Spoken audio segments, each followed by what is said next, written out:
Good deal. All right. Well, we got plenty of people online.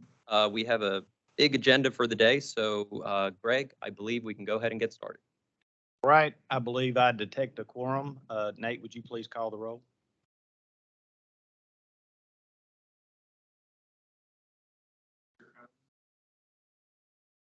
Here.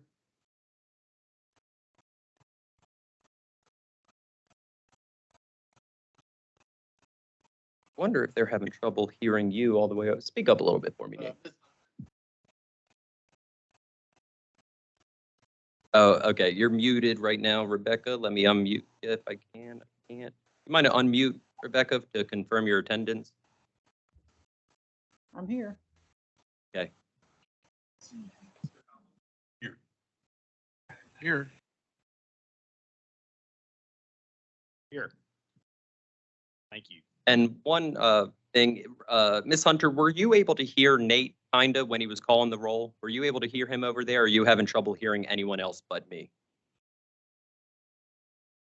So you can't hear Greg either when Greg's talking? Okay. Can we fix that, William? Greg, try talking. This is Greg Moody. Testing, Greg Moody. You got that? Okay, good deal. So yeah, everyone, if you wouldn't mind just try speaking into your microphone a little when we're going, that will help us a ton. I know Bruce might have trouble figuring that out, but he'll try his best. All right, sorry to interrupt. Chairman, we are ready to roll. Very good. I do call this meeting of the UMRB to order. This is April the 20th, our regularly scheduled meeting. And good morning and welcome to everybody that is here this morning. And we'll start with the reading of the conflict of interest statement. All right, testing everyone. Yeah, there we go. The board was created to act for the public welfare and in furtherance of the legislature's intent that utility systems be operated as self-sufficient enterprises. Board members are not authorized to participate in the discussion of or to vote on matters involving entities in which the board member has a financial interest, with which the board member has a conflict of interest, with which the board member has a contract of employment, or if there is any appearance of impropriety. Does anybody need to recuse themselves? Mr. Chairman, there's one utility coming up noted in the water loss that's nearby to where I work, and I've been assisting them. It's Griffith Creek Utility District, and I would recuse myself from any comments or actions on Griffith Creek. Thank you very much. I have no financial connection, but I would want to avoid the appearance of impropriety. Thank you. Now move to the approval of our minutes from the, I believe it's December the 8th, 2022. You should have received that in your packet. Use the mic a little bit more. Get a little bit closer. All right, we're now moving to the approval of our minutes from our previous meeting, which was December the 8th, 2022. Should have received that in your packet. There is any discussion on that, we can have that now. If not, I will entertain a motion to approve. Mr. Chairman, I would move to approve with one typo that I noted to Ross. It's just the spelling of a name. Yeah, Mr. Pelham's name was spelled with 2 L's in the minutes when in fact it is 1 L. So we took the L there by making it wrong, and we will correct that for the minutes. I'll second the motion as amended. All right, we have a motion and a second to approve the amended minutes from our December meeting. Any discussion? All right. All those in favor of approving the We're gonna have minutes? to call the roll, Oh, that's right. Chairman. Please call the roll for the approval of the minutes. Nate, thank you. Mr. Giles. Aye. Ms. Hunter. Aye. Mr. Pelham. Aye. Mr. Stone. Aye. Vice Chairman Moss. Aye. Chairman Moody. Aye. The minutes are approved. Staff. All right. Well, board, today starts an exciting agenda for us. This very well may be the last meeting of the Utility Management Review Board ever. We will be discussing that at the end of the meeting, why that is, so on and so forth. However, take your due diligence in making these decisions because these are probably the final decisions of this board. So let's start. Financial distress release. Board, this is, what we strive for in dealing with the utilities that we're charged with regulating. We are purposed to serve communities and to make sure that communities are financially sound, and we try to help them in every way we can. So these entities, board, have been financially distressed before, but have since passed, went along with all of the board orders. We haven't had too many issues out of them, and they are now financially healthy. The board, I am recommending that we release the entities listed on page 12 of the packet or release from their financial distress case.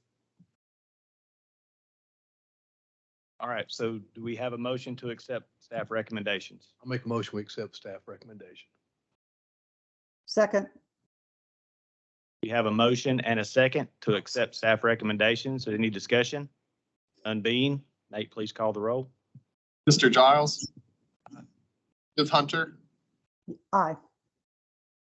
Mr. Pelham, Aye. Mr. Stone, Aye. Vice Chairman Moss, Chairman Moody. Aye.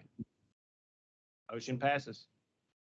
Next board, similar to what was before, however, with a little caveat. The entities of Jackson County Utility District and the Roan Mountain Utility District, these entities do have financial distress cases that they can be released, for they are doing better than they were before. However, they are still under the board for water loss. So we're recommending to release them from their financial distress case. However, their water loss case shall remain open. Should you accept my staff recommendation?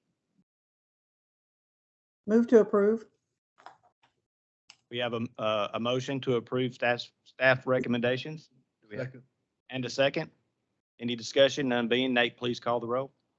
Mr. Giles, Aye. Ms. Hunter, Aye. Mr. Pelham, Aye. Mr. Stone, Aye. Vice Chairman Moss. Aye. Chairman Moody. Aye. 6 ayes, no nays. Motion passes.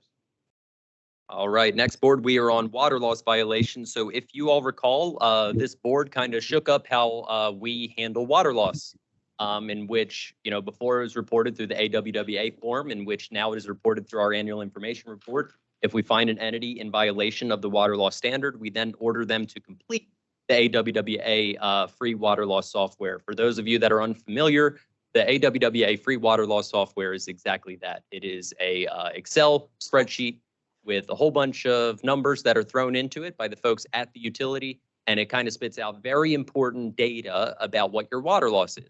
So we request, upon finding out that they're out of compliance, we request for them to work with a third party to complete the AWWA 6.0, send it to us, so then we can see what the water loss is and have them work on a water loss plan. So in this instance, Mooresburg Utility District, they have not completed the AWWA 6.0 as requested by board staff. So board, what we're requesting is by June 30, the entity shall have TAUD or another qualified expert as approved by board staff. I did not mean that call. I just leave the meeting. I don't know what I've done. All right, we're back. Sorry about that, everyone. We're recommending that by June 30, 2023, the entity shall have the Tennessee Association of Utility Districts or another qualified expert as approved by board staff complete the AWWA free audit software 6.0. By April 28, 2023, the entity shall send board staff proof of engagement between the entity and the qualified expert who's to perform the task in paragraph 1. And by July 15th, the entity shall send board staff the completed report from the task in paragraph 1. Mr. Chairman, may I ask? We accept staff recommendations. We have a motion to approve. Second. We have a motion and a proper second. Any discussion? Mr. Chairman, if I may ask a comment there. Ross, the bullet point 2, it says by April 28th. In your opinion, is the 8 days today sufficient to fully engage somebody if they don't have an actual board meeting? No, you're completely correct there. And I believe that was an oversight in our part. Board, I would like to amend that recommendation to the end of May. That's what it should have been, so May 31st. So I would like to amend the recommendation, board, for May 31st, right? May 31st, 2023. That is when they shall send proof of engagement.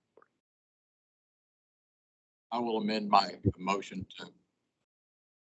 I'll amend my second. We have a motion and a proper second. Is there any further discussion? None being, Nate, please call the roll. Mr. Giles, Ms.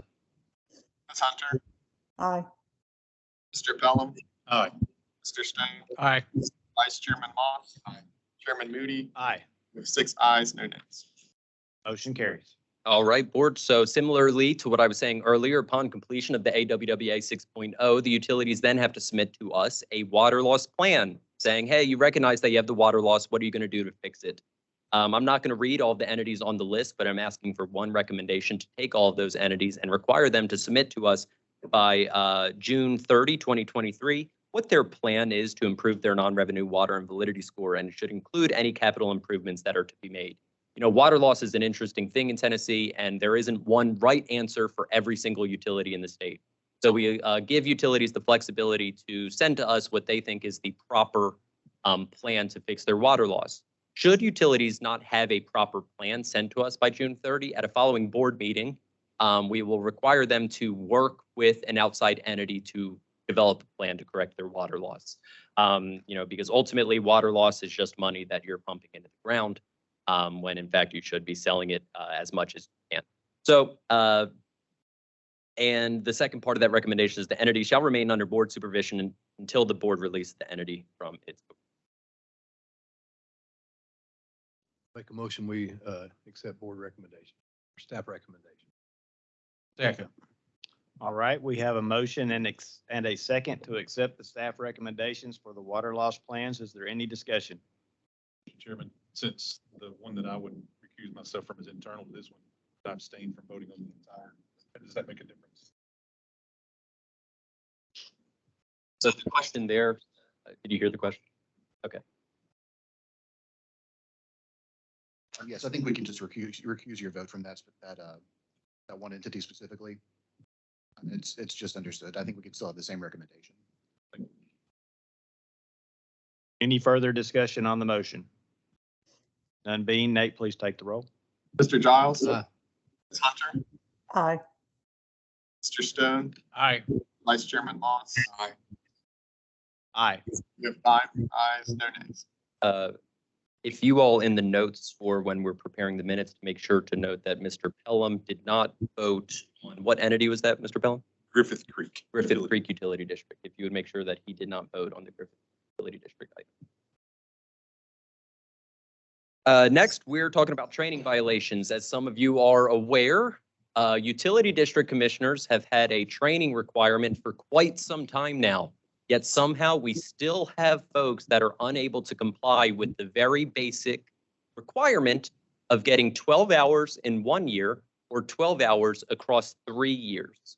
In this, the Calhoun-Charleston Utility District, the Lone Oak Utility District, and the Mooresburg Utility District, if you recall, Mooresburg was a prior item as well. They have all reported to us that one or all or some of their utility district commissioners have failed to comply with the state statute for the training requirement. Board, this is especially alarming because we offer, 18 hours for free online.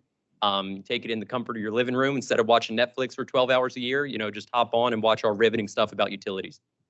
So board, what we're requesting is by June 30, 2023, the entity shall send board staff proof that all members of the utility systems governing body have complied with the applicable training requirements. Should they fail to comply with any directive of the order, board staff and council shall issue subpoenas for the entity's entire governing body to appear in person before the board during its next meeting following non-compliance with this order. The entity shows that they do get in compliance, we're able to close the case without an order from y'all, since we know that they're in compliance. So I want to be very clear. Even if one person on an entire board is out of compliance, we're making them all come. It's important that everyone is held responsible, even if it is just one person doing the wrong thing. So with that, board, that is my board staff's recommendations. Staff recommendation. Approve. Second. We have a motion and a second to accept the staff recommendations on the training compliance. Is there any discussion on the motion? Undine, Nate, please take the roll. Mr. Giles. Aye. Ms. Hunter, Aye. Mr. Pelham, Aye. Mr. Stone, Aye. Vice Chairman Moss. Aye. Chairman Moody, Aye. 6 ayes, no nays. Motion carries. One of the last items before we get to the fun stuff, board, is the annual information report. Another, what I think is fairly easy submission requirement. Some members on the board might actually be familiar with this submission. These are entities that have simply failed to submit their annual information report. And upon multiple attempts of board staff to contact these entities and ask them to submit it, they have still failed to. In my opinion, board, this isn't a difficult requirement. It takes maybe 10 minutes to put it together, maybe. Anthony, how long does it take you? 3 or 4 minutes. Yeah, I mean, it's really simple. So these entities are 7 out of the 170 utility districts that we have. So we're at a really good compliance rate, but I'd love to see that at 100%. So board, we're asking that they complete the AIR by May 31st, 2023. Should the entity fail to complete it, we're going to ask the entire governing body. We're not asking them, we're going to subpoena them to come to the board meeting to explain why they refuse to comply with this order. But if they end up complying and they get it submitted, board staff is able to close the case without needing a separate order from the board. I so move. Second. We have a motion and a second to accept staff recommendations on the annual information report. Any discussion? None being, please call the roll. Mr. Giles. Aye. Ms. Hunter. Aye. Mr. Pelham. Aye. Mr. Stone. Aye. Vice Chairman Moss. Aye. Chairman Moody. Aye, 6 ayes, no nays. motion passes. Board, I'm going to request that we go out of order at this point. In the audience today, we have members from the South Fork Utility District that have traveled quite some time to be here. You know, I do recall one time I made that drive for them not to show up to want to talk to me.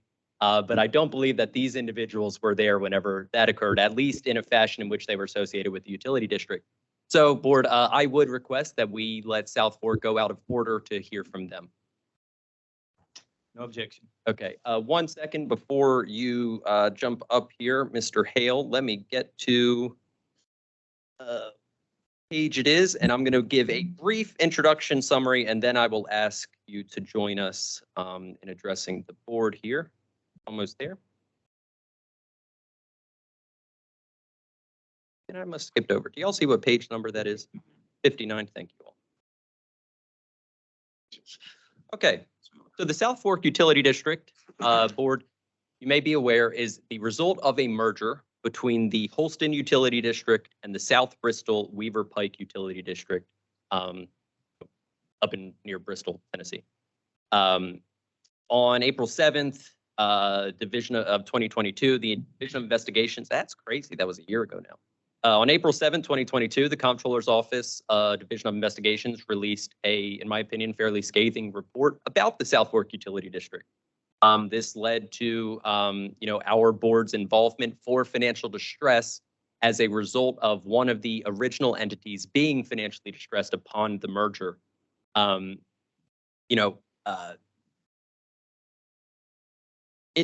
South Fork has had a rough road.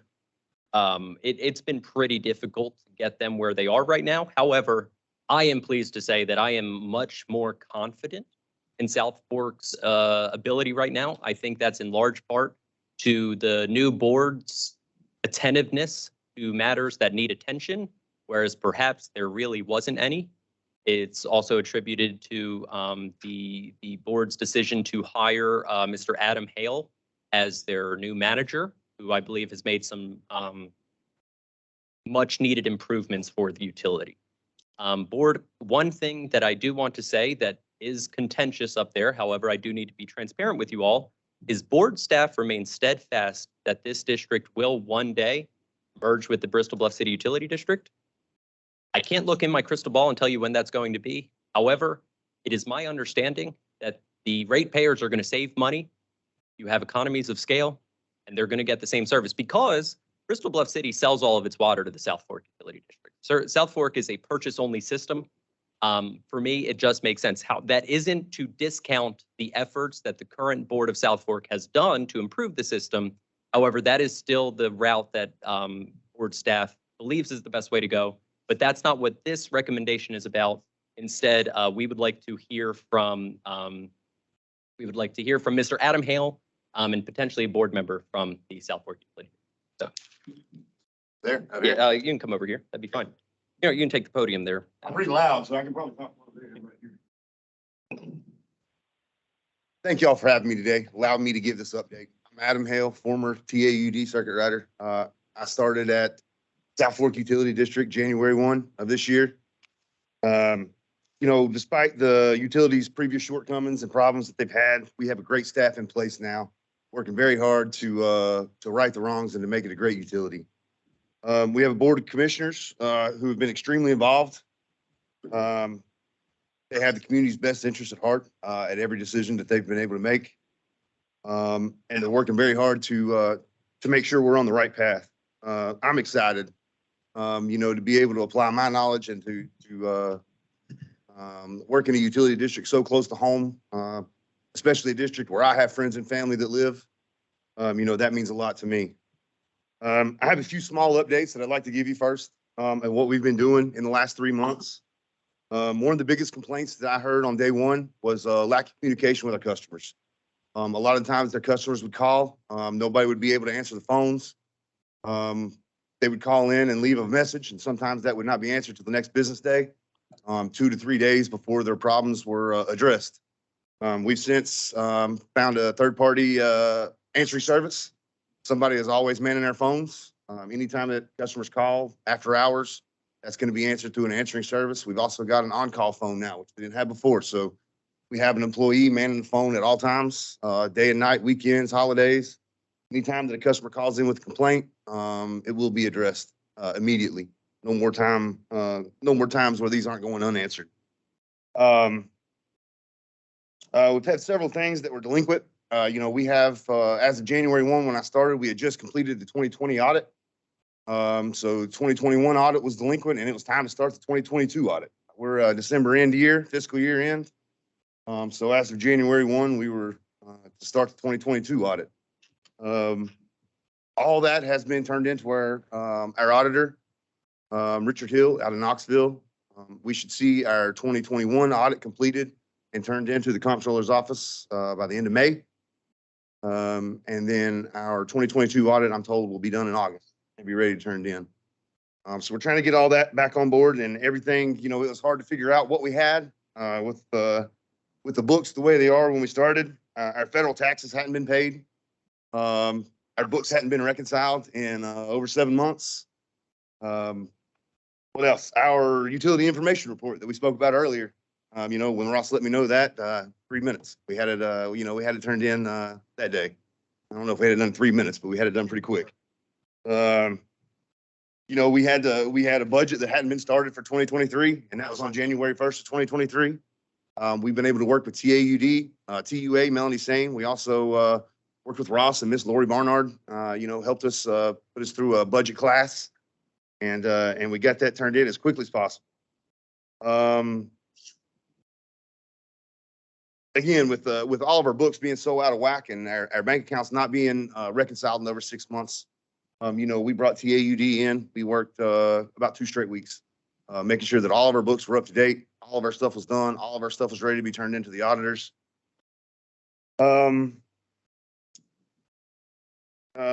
partnered with Servline. I know everybody had issues with the deep freeze there at Christmas time. South Fork Utility District, $10,500, in adjustments for our customers. That's a big hit for a small utility like us. We've partnered with Servline. We'll start June 1st to assist customers with leaks on their side. We've partnered with Human Development Agency. We're in a small area in South Bristol. We have a lot of customers that are on fixed incomes. We've partnered with Human Development. Those customers that are on fixed incomes now have a little bit of help when they need to pay their water bills. I think we've got about 10 that are on the program now and others that are looking to be part of the program. We started using a third-party billing company. That'll start next month. That's helping us streamline our billing process. It's saving us some money in postage and ink, but it's also time. We fold stuff, 3,400 envelopes every month. So from now, that's going to go to a third-party billing company. Saves us a lot of time and money. We started moving into the future, GIS and SCADA systems. Before when we had to go check tank levels, we had to go out 3 times a day, check tank levels, manually kick pumps on and off. We have a SCADA system set up for that now. I was just checking our tank levels there on my phone a second ago. That's a huge deal. It's going to save us some time and overtime, but also help us really stay on top of what's going on in our system. We had the same issue with the deep freeze. We had tanks that were dropping and nobody really knew until it was too late. With no way to check those other than running out in person, and we were busy fixing leaks. So, that's something that's not going to be a problem in the future. Those tanks, when they get below 31 feet, we'll send out alarms, and we have those alarms set up on 4 of our phones. Our on-call phone gets one, 2 of my lead guys get one, and I get one. So that should never be a problem again. Next page.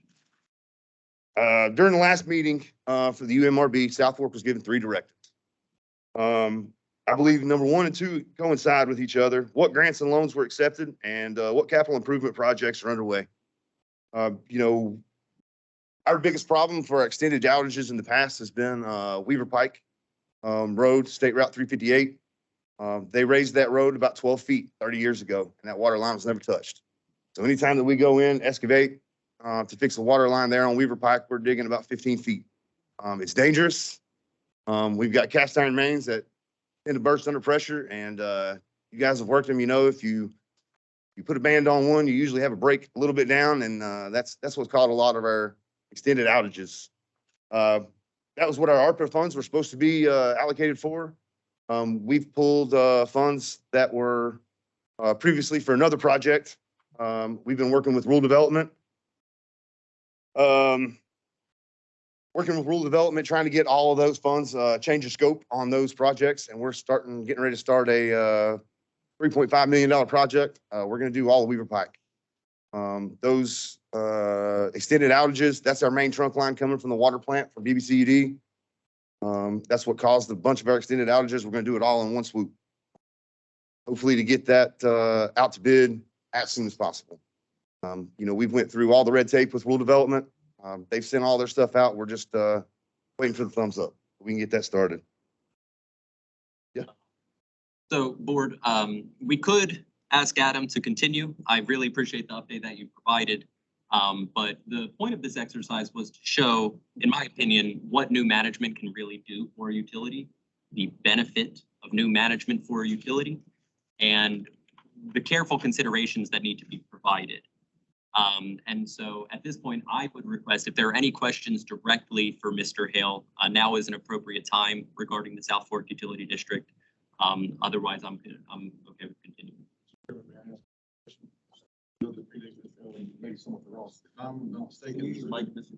I'm sorry, Ross. The one question I would ask would be, from recollection, when we dealt with this a year ago, part of the issue was the engaged manager that was there at that time, and there was multiple conflicts between purchasing policy and expenditures without sufficient backup and things of that nature.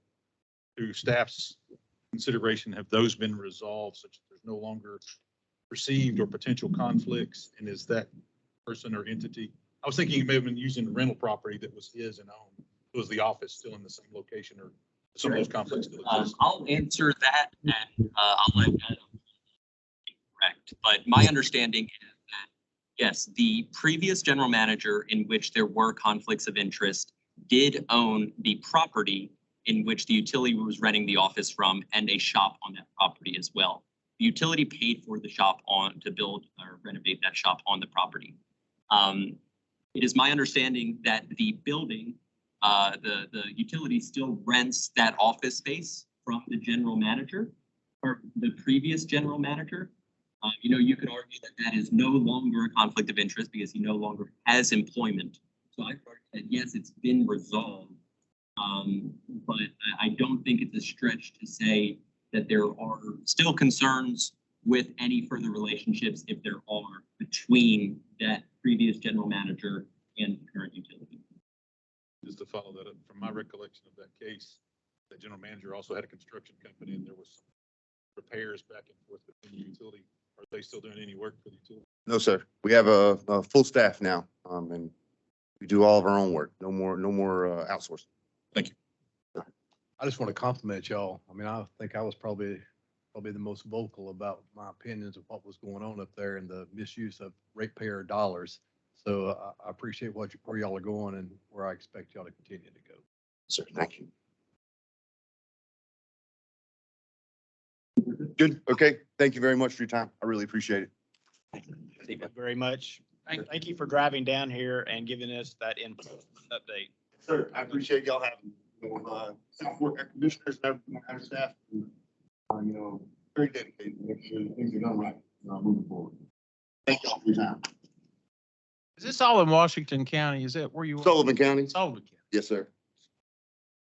All right, board. So there is no recommendation here, so there's no action to take unless the board chooses to take action against South Fork for some reason at this time. No? All right. So board, another thing that I'd like to go out of order for, I see that Senator Sutherland has joined us, so I would like to go out of order to page 96 to the East Sevier County Utility District item. I would like to start by giving a staff summary and our recommendation, and then allowing time for our guest, Mr. Sutherland, or Senator Sutherland, to address the board.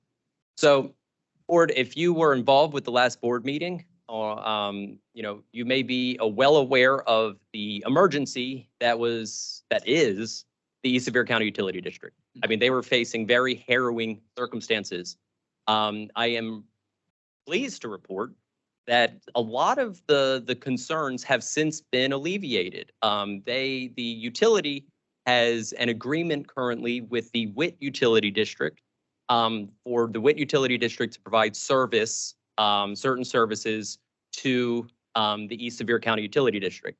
Since that started, I mean, I got a couple days worth of just pictures of the Witt Utility District replacing pipes, having crews up there doing a lot of work for the East Sevier County Utility District, which has really, really improved things for them. It is my understanding that currently they are working on an agreement outside of just the specific list of original things that Witt was supposed to do. They're now working on a managerial agreement, which is great. It will give the flexibility for another more competent utility to complete work on behalf of a utility that doesn't have a staff, doesn't really have a lot of the know-how, because, if you all recall, we had a contested case against the commissioners of the East Sevier County Utility District. Those commissioners have since resigned from the board. We're no longer pursuing that contested case, and they have since replaced the members on that board. And so we are dealing with a board of commissioners that is brand new to the utility game, and they're learning and they're doing a great job. And I can affirm that because I'm not getting any calls about not having water. I'm not getting those calls anymore, which normally is a good sign. Maybe they're going somewhere else, but I doubt it. I really think that Witt Utility District has done good work in improving the stakes for the East Sevier County Utility District. With that being said, it is board staff's opinion that we don't want East Sevier County Utility District to make any rash decisions without evaluating all the options in front of them, including debt and changes of ownership. East Sevier County Utility District is in a very difficult position right now. They are low on funds, and we do not want them to feel somewhat cornered. And, maybe they're approached by some financial consultant that gives them, a great deal, when in reality, our office doesn't really think it is. We don't want to prevent them from getting money. We just want to make sure they're getting good money, right? And so one recommendation is that the utility shall not take out any debt without express consent of board staff. The second portion is we do not want the utility to vote to change ownership, as in a merger with another utility, without express consent of board staff. It is of my opinion that in the long run, East Sevier County Utility District will not exist. They will end up merging with someone. However, as anyone involved with this board knows, there's a lot of work that it goes into when you're considering a merger with another utility. And it is board staff's opinion that we want all of the work to be done to evaluate every single option in front of them. So once again, the utility shall not vote to enter into, shall not vote to enter into any sort of merger agreement without express consent of board staff. last is the board's December 21st, 2022 ordered the utility to obtain a rate study. We want to kind of amend that a little bit, even though they're in the middle of it. We just want the professionals performing the rate study to also provide kind of a preliminary judgment on potential mergers. You know, just give us an idea of what the options are and what those look like. That way we can make sure that all of the options are being adequately considered. So with that, that is the staff summary and staff recommendation. And now, if it's okay with the board, I'd like to ask Senator Steve Sutherland to come address the board if that's amenable. Objections. Thank you. I'd like to commend the board for the action that you've taken. Back last year, East Sevier Utility District was in dire need. Actually, I think in 2001, they were without water over 120 days. This past year around Christmas, November, and Thanksgiving, they were without water. So they had a management company that was working on it, and after the new board went in, they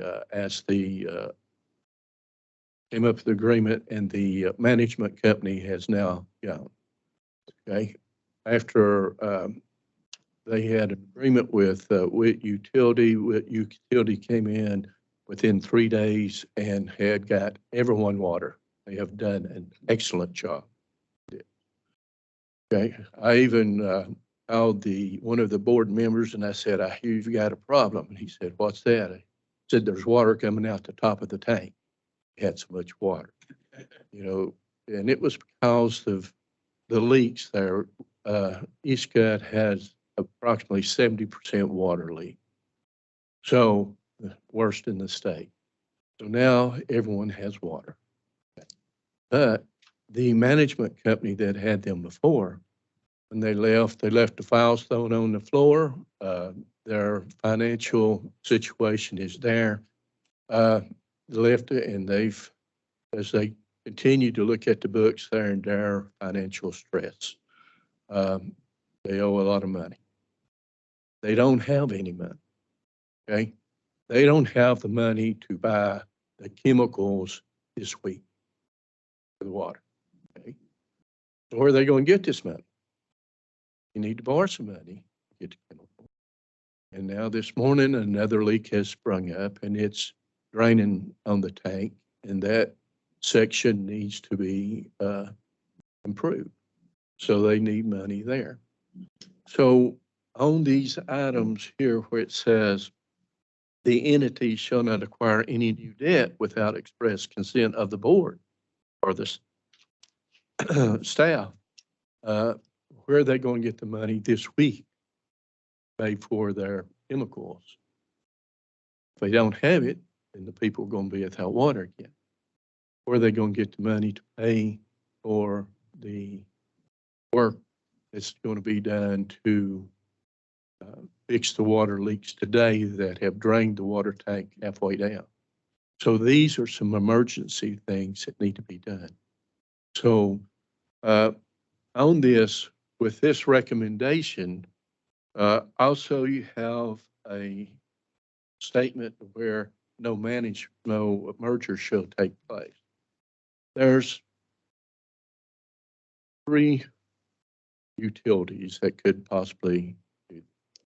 When you look at Newport or Sevier County or WIT Utility, Sevier County and Newport would like to supply water to them, but as WIT was over there, they have found out that the well that is producing enough water if they fix all the leaks.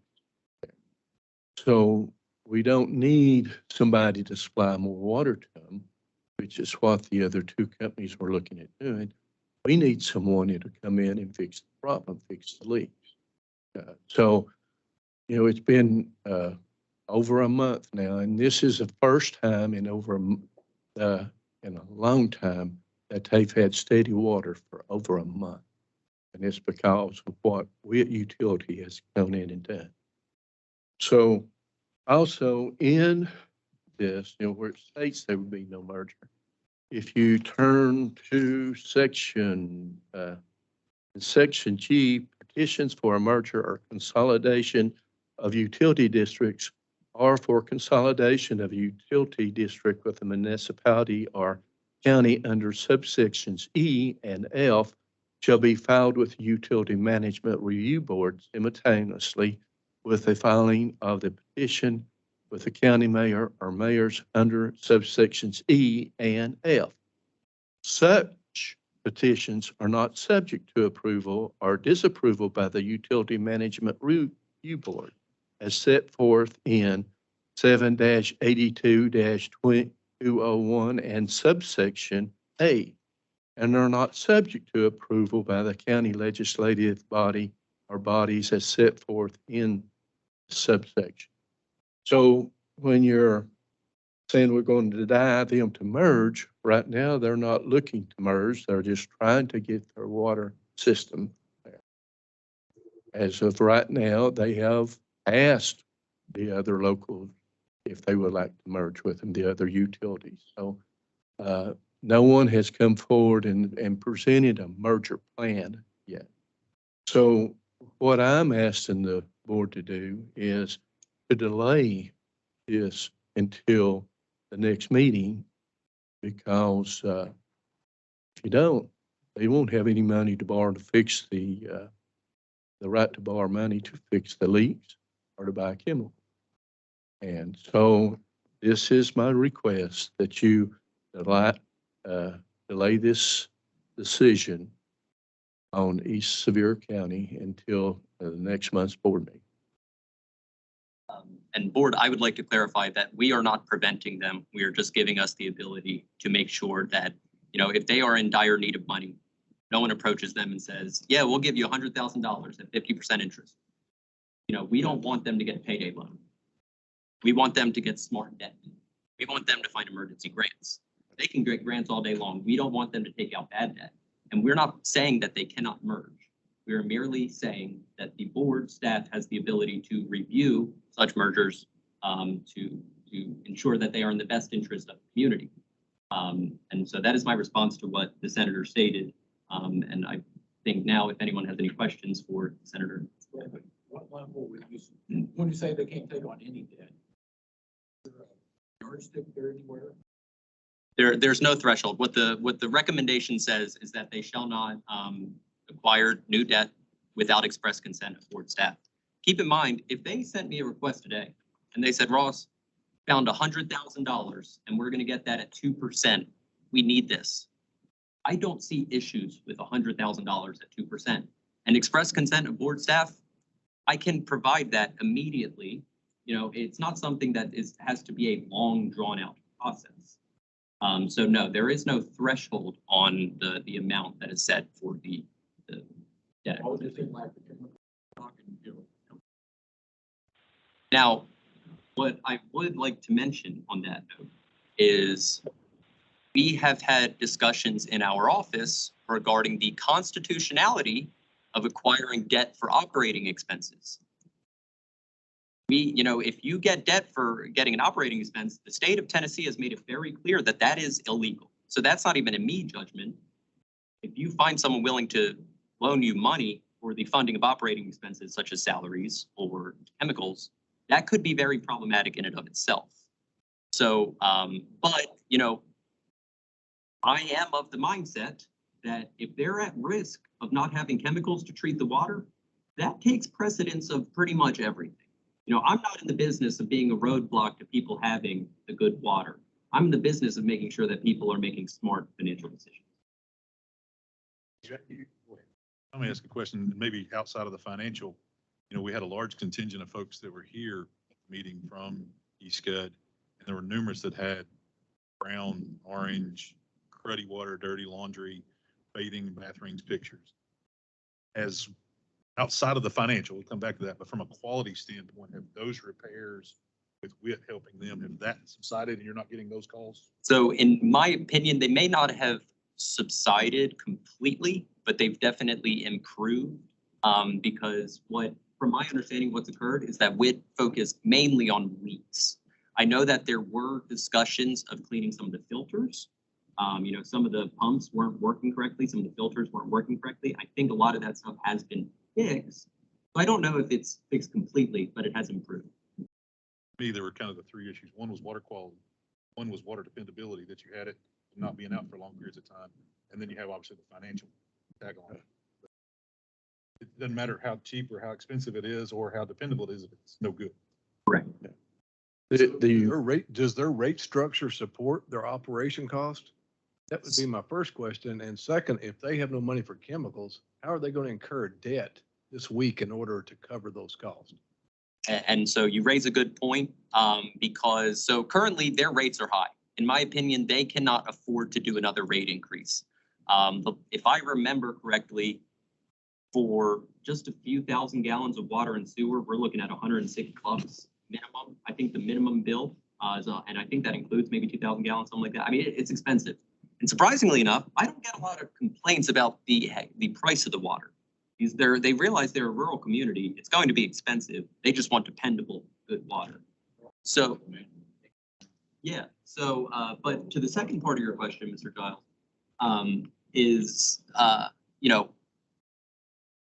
can they afford to take out debt? I have not seen their current finances. I have heard through both Senator Sutherland and individuals that are familiar with the situation that they have maybe $98,000 in a restricted fund that has been restricted for deposits, customer deposits. And so outside of that, I don't know what their cash position is. So the issue that I'm having is I've only seen the numbers based on when Alliance Water Resources was running the show. I don't know now with Alliance out of the picture and them working with WIT, what their monthly take home is, like what their monthly profit margin is, what are their expenses. I would assume that their rates are high enough to where there should be enough coverage to be able to afford the things on a monthly basis, but I just don't know how bad things are currently. That answers your question. Senator, can you tell me, do you by any chance know how they're paying WIT if they're this cash strapped? I'm just curious. Speaking with WIT, they don't, I think they still owe WIT maybe $10,000 and they don't have the money to pay him. And so I can continue on that based on my conversations that I've had with both the utility and representation of the utility. I believe that the original agreement for WIT to come do work at the East Sevier County Utility District was something to the tune of $110,000-ish, which in my opinion, that is good money spent if you're improving your utility, right? If you're finally providing dependable water. So out of that, and maybe that coincides with what Senator Sutherland just said, maybe they were able to provide, the upfront cost for that to make sure, because WIT, despite what they're doing at East Sevier County, they still have to take into consideration their own customers, and so it wouldn't be fair to their own customers to take a hit on helping WIT or helping East Scud. So I don't know how much of that has been paid. It could be to the tune where there's only $10,000 paid. Senator Sutherland, if I may ask, have you seen, or is there, since the board's rolled over, do they produce a monthly P&L or somebody who could actually say what their current balance sheet would be? They just, I think this was March the 8th is when Alliance's last day was. So they haven't had time. Not had time to even get. Yes. So you asked about the quality of water, someone did. And the water, everybody's saying they have clean water now. You could take the filters and they hadn't been changed in years. You could run your hand down and they were caked with mud. I have pictures of the pipelines caked with mud where they went in and replaced some of these lines. So the former management company was doing a terrible job, and now we've got somebody in there who's got it up and running. They've all got clean water. They're not receiving any calls, but we still got some major leaks that popped up today, and they don't have money to buy the chemicals today. So this is their needs. One other thing, back in your last meeting, Utility Revitalization Fund, Mr. May explained the grant and how it can be used. He explained to the board that part of the legislation includes board drafting rules. Mr. May said the rules had been redlined and clarified. there was no comments on the hearing. Board staff will then submit to the Attorney General's office and the Secretary of State. Okay, now, utility revitalization fund. Is that funds where Eastcoast can get some money? So the utility, currently it is the Utility District Revitalization Fund. As you are aware, we passed a bill this year that repurposes that fund to the Utility Revitalization Fund. I just want to make that clarity that after July 1st, that will have a new name. However, there's $2 million sitting in the Utility District Revitalization Fund. The law only states that we can use those funds in the instance in which the board orders a merger between two utility districts. However, the process to get a merger conducted according to the code is lengthy, understandably. It requires a feasibility study, which this new staff recommendation kind of helps by asking, the third party to start looking into that. We then have to have a public hearing. The two utilities then have to reach an agreement. That agreement then has to be executed. We have the ability to help fund the costs, mitigate the costs of such a merger. That is the extent of the Utility District Revitalization Fund. So I say all that to say it's kind of changing when July 1 rolls around with the new utility board. The Utility District Revitalization Fund purpose changes a little bit in that it's not restricted to utility districts. It's allowed for all utilities, and it's not only about board ordered mergers. It could be voluntary mergers. So my answer is perhaps in a few months we might be able to do something with that. But unfortunately, right now, we just don't have the statutory authority to provide ESCUD funds out of that. And if we had the ability, that's different, but it would be illegal for us to provide funds right now. I have a question. Senator, is Ross's explanation of the comptroller's office willingness to allow in this emergency them to get money? Are you happy with what he said? Or it seems to me that something that could work. Okay, when we say, when are we going to, is it going to be 60 days that they give the money? We've got responsible board members. They are actually water users. They are paying. They hired good people on this board. They're not going to go out and take a 50% loan on this, Would you? But isn't it as simple as a phone call to your office? If they have paper trail, it would be an email, but yes, it would be that simple to get deeper. Okay. Is this, So are you willing to give them money or loan them money starting today? We can't, I can't, but as far as approving loans, if they are good terms for money, absolutely. We aren't in the business of denying them good money. We just want to make sure that they're getting good money. but if you started a process today, if you go to the bond market or SRF or anything, you're 120 days out if you start the clock today. There is no doubt about that. Where Rural development, they have emergency. they do. Yeah, rural development does have emergency funds available. And, they can be made on an emergency basis, and they might even be grants, which this staff recommendation has nothing to do with. If they want to get a grant, we're fine with that all day long. That's their best bet. They have.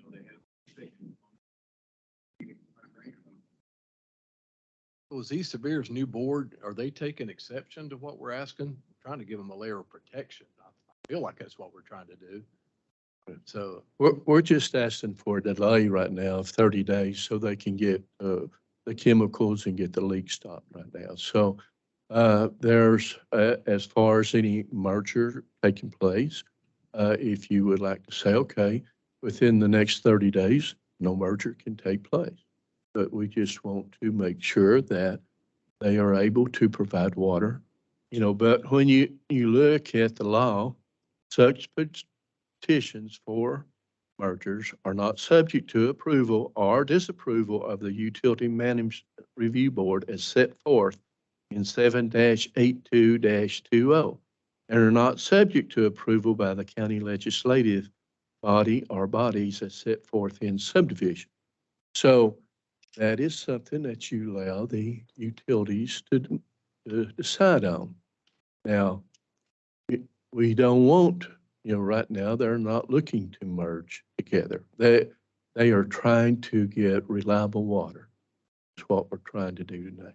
And just by postponing this 1 month, that allows them to get some money to buy the chemicals, stop the leaks that they have right now. If the comptroller's office is willing to write a check today, so they can buy the chemicals tomorrow, we'd be glad to take that. But all I'm asking for is a delay of to your next board meeting.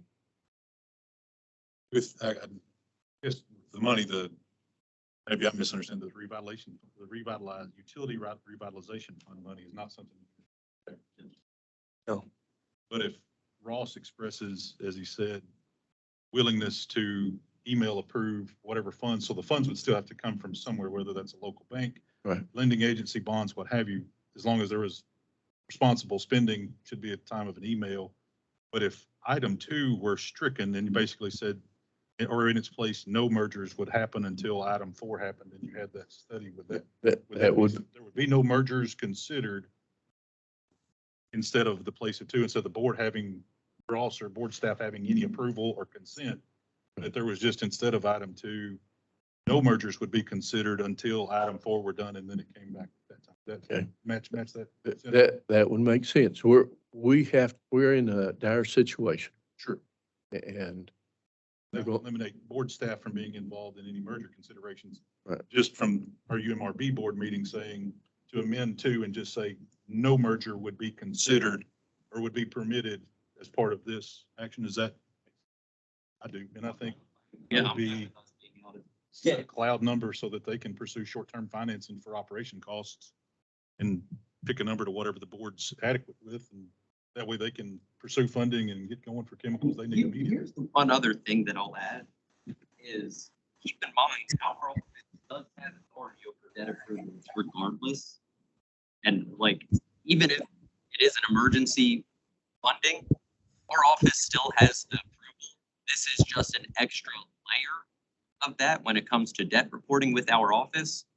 There's no way around debt reporting with our office. This is just an extra layer. So, I mean, I'm comfortable with changing the second recommendation to set the second paragraph to say no merger shall be considered within, until paragraph 4 is completed. I'm totally comfortable with that. But at the very least, I do think that it's necessary to just make sure that if debt funding is pursued, that we make sure that it's from an adequate source being done correctly. I would like to live in a world that there were no bad actors in the state, especially in the public finance realm. Unfortunately, that's not the case. We've seen a lot of utilities get into some very bad deals that ends up catching up with them. And we're just asking for the ability to make sure that that doesn't occur. I think that's my concern. This utility has been in front of us for multiple years, and being in Knoxville, I get calls all the time about, can you help? Can you do this? Can you do that?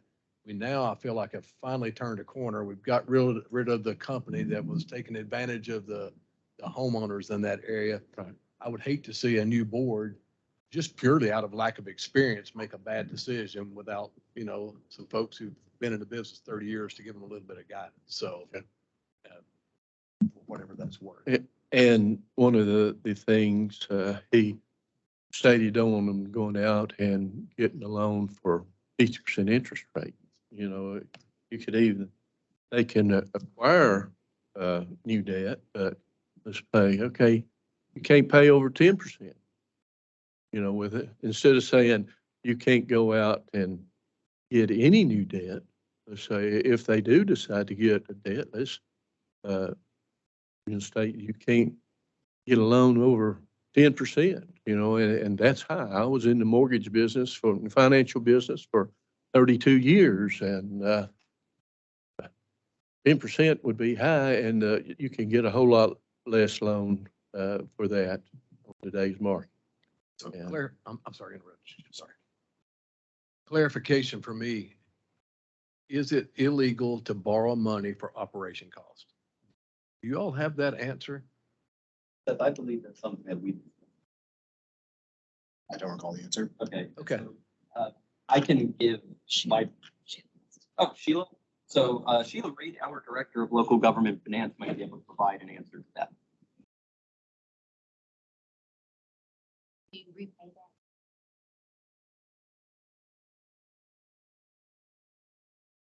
Work with Coach Ross in our office.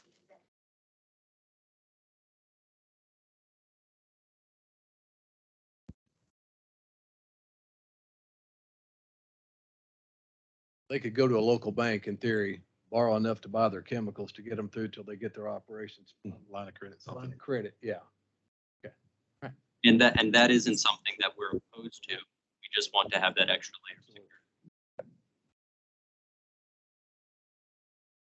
of security. Mr. Chairman, and I'll try to word this, and I would move that we amend line item 1 to require no debt. They had is probably 50,000, sufficient up to 50,000 for operating purchases only, with interest rate not to exceed 10% in the interim. And then to strike item 2 from staff recommendation that there would be no mergers permitted or considered until as staff recommendation, items 3 and item 4 are complete. So just, and I do want to clarify there, based on what you said, I think we're comfortable, is that they are able to take out short-term line of credit up to $50,000, less than 10% interest rate without board consent. Everything over that, we would have to approve it and then prevent any mergers until item 4 of the recommendation is completed. That's I was wondering if you consider raising that amount a little bit, because I know when they went over on, in those 3 days, it was like $110,000 for, to do all of the work that was done. And with the leaks that are there now, that popped up this morning, it could take more than $50,000. Plus you would have the expense of buying the chemicals. So could we raise that amount up? If I may ask one question, then I would be willing to. Ross, do you know roughly, or Senator, do you know roughly what their annual revenue is? I do not. We know how many customers they have. I should know that, but I don't. It's about 800 water customers, no, 800 sewer. It's something shorter than that in the water, but because they serve a lot of like neighborhoods as one customer. So I think it works out to about 800 water, 800 sewer customers. As far as their revenue, if you go to the next page in the board packet, it might state what their annual revenue as of their last audit. I see that. $1 million. So if you raise that amount from 50 up to 100,000, then that would probably give them money, since they do repair any lines also if they did have that, and buy chemical. So can I ask another question? So if they don't repay that within, if they do not repay that within a year, they have to come, I guess, justify why they have not repaid that for operational costs. I think I would recommend that they go ahead and reach out to us initially, since there's that risk. To make sure that they use the correct instrument. Particular loan. So I would not be, I mean, I'm gonna go on record and say, I wouldn't be nitpicking this so much if we did not have all the history we've had with the citizens of that area being taken advantage of in the past and wanting to make sure that they're taken care of going forward. So, and I want them to be able to react quickly, because you can make Absolutely. boots on the ground decisions from somebody's there, not have to call. And I know it should be a quick turnaround, but I want them to have that operational available action to them. But I also wouldn't want them to go out and be looking at capital purchases, not trucks, not Right. buying pipe and stuff like this. This is the emergency standpoint, so they can react. Yeah, I agree. Board, I have a quick comment. Would it make anyone feel better if we were to say that from our office must be returned to the district within 3 business days? board staff, I would be amenable to putting a 48-hour window on when they can get 48 business hour window. You know what? I'll even give them my weekends. I have no problem doing that. 48-hour window to for approval. I do think that $50,000 is a smart place for, because if we're talking about operating expenses, if you're looking for more than $50,000 quick of operating expenses, I mean, that's many months of chemicals for a utility of this size. We're doing math now. Yeah. You know, operating revenues, you're looking at 1.1, so they're basically 100 grand a month total Operating revenue. revenue, total. Yeah. So if you look at total operating expenses, once again, you're about 100 grand. So 100,000 would be 1 month's total, assuming they took no revenue, they had no accounts payable, they had no revenue coming in. So I guess But not having a balance sheet and not knowing where their bank accounts is, that gives me a little heartburn of going much more. Just because the scale of where their economy is. You're looking at taking on 10, 12, 1/12 of their total annual year Revenue. with Debt. really limited other oversight. For people that we know are all brand new, certainly kudos to WIT to be able to turn that around, that we ain't got a, They were able to do it in 3 days. If you got 70% water loss, you've got a lot of leaks there. So it may take a little more. And if it, with the economy of scale, Senator, respectfully, I would be a little reluctant to go modify from 50 just because I saw that. okay. Unless I saw their balance sheet and knew that they were just, but I would respectfully leave my motion as it was. Okay. Clarify. And so then we will have a 24-hour turnaround, 48-hour turnaround on any Yes, sir. approval. I would be willing to amend to include anything over the 50, the board staff would respond within 48 hours. Okay, so they would be able to borrow over 50, but it has to be approved by the board and they'll give us a 24-hour turnaround. That's a 48-hour turnaround. Yes, sir. That puts That's- checks and balances in place, and we know they're. Yes, sir. Lincoln should be able to go get interim financing immediately. Okay. Or if I can request one more change to that, can you specify it's 50,000 total debt? Yes, sir. That would be my intent for the form of the motion. And I may request that we just reiterate that one more time. before we take it back. Make sure we are all explicitly clear. What my gathering Is 50,000 immediately without staff requirement. No more than 10% interest. Anything over 50,000 would be responded to and approved by staff within 48 hours. Eliminate item 2, which is there would be no mergers considered or required. That way there's no staff involvement there until item 4 was completed in a recommendation. All right, we have a motion. We have a motion on the floor to allow up to 50K debt without board approval at no more than 10% For operational for purposes operational only. expenses only. And then anything over that 50K threshold gets submitted to staff with a 48-hour turnaround guarantee. Yes, that's And Ross Colonna guarantee there. bullet point number 2, it's taken out and substituted with no mergers will happen until bullet point 3 and 4 have occurred. I'll second that motion. Any discussion on that motion? No further discussion, we'll call the roll. Mr. Giles, Aye. Ms. Hunter, Aye. Mr. Cullum, Aye. Mr. Stone, Aye. Vice Chairman Moss, Chairman Moody, Aye, and of 6 ayes, no nays. we have a motion that has been approved. Thank you. Thank Senator. you, Senator. Thank you. Absolutely. Have a good day, sir. All right. So now we're going to go out of order one more time. We're going to jump to the Tarpley Shop Utility District. The reason, well, as long as that's amenable to the board, I would like to go out of order to the Tarpley Shop Utility District. Comment. We have to work on this order, Ross. This looks like I've done it. What's wrong with it? We're jumping around order. Oh, okay. Looks like I'm the one coloring inside the lines. Okay. So on the Tarpley Shop Utility District, board, I would like to once again provide the staff summary, followed with the staff recommendation. And I would like to point out that today in the audience, we have 3 representatives from the Tarpley Shop Utility District. We have Mr. Freddie Bird, who currently serves as the contractor, essentially the contract manager of the district. His wife, Gina Bird, who serves as also a contractor, but just with the contracting company. who essentially serves as the office manager, and then Mr. Jeff? No. Sean Collins, but I'm just here to be. Yeah. And then Mr. Sean Collins is here as well. I would like to note that we have subpoenaed Mr. Freddie Bird and Miss Gina Bird to come to the board meeting. Mr. Sean Collins is on the board. However, he was not subpoenaed to attend this meeting. He's here merely spectating.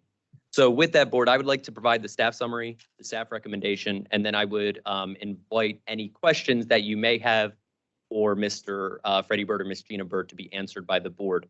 So with that, the staff summary. I'm going to kind of read this because it's a lengthy one and I don't want to miss anything. I like to think that I remember everything I wrote, but I'm not that good, unfortunately. The Tarpley Shop Utility District is a water utility district in Giles County serving 1160 customers. It purchases water from the city of Pulaski and is connected to the South Giles Utility District. It purchases water from Tarpley Shop Utility District.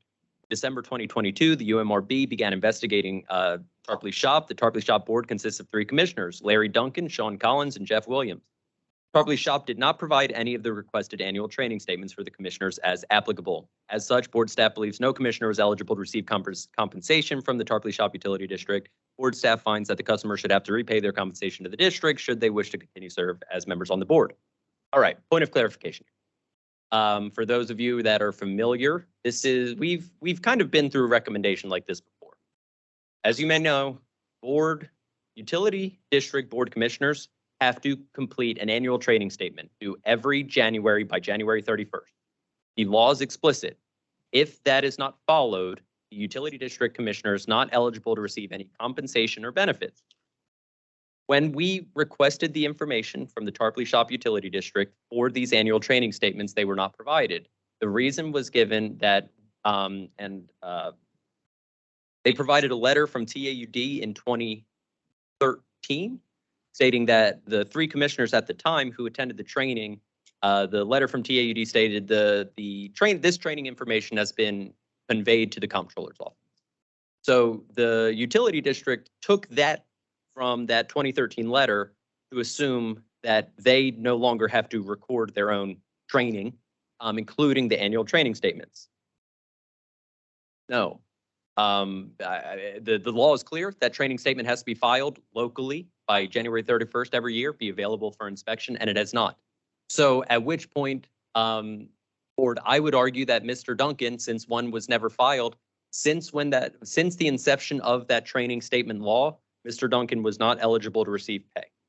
Luckily, and Mr. Duncan has served for quite some time, pretty much the entire time in which that law has been in effect. The other 2 individuals, Sean Collins and Jeff Williams, they haven't been on the board nearly as long. Mr. Collins, if I remember correctly, joined in November, like this prior November, and Mr. Williams was sometime last year, maybe early last year, if I remember correctly. Regardless, I would argue that because training statements haven't been filed, they need to rectify that. And since Mr. Collins, being only appointed in November, he would only have 1 training statement to file, and that would have been this past January. Board staff believes, I'm okay if Mr. Collins, just went ahead and did a late file for this year's training statement, along with the other 2 commissioners did a late file for this year's training statement, which tells you what training you did last year. Even if you accomplish no training, you still have to file one. And that would help them out on the payments that they've received this year to date. However, for the other commissioners, I am not comfortable in the years past saying, we're willing to forgive those, because this board has taken the position that, once you miss 1 year of not filing this thing, you lost that year. And they have just been out of compliance for quite some time with that. What kind of money are we talking? $250 a month.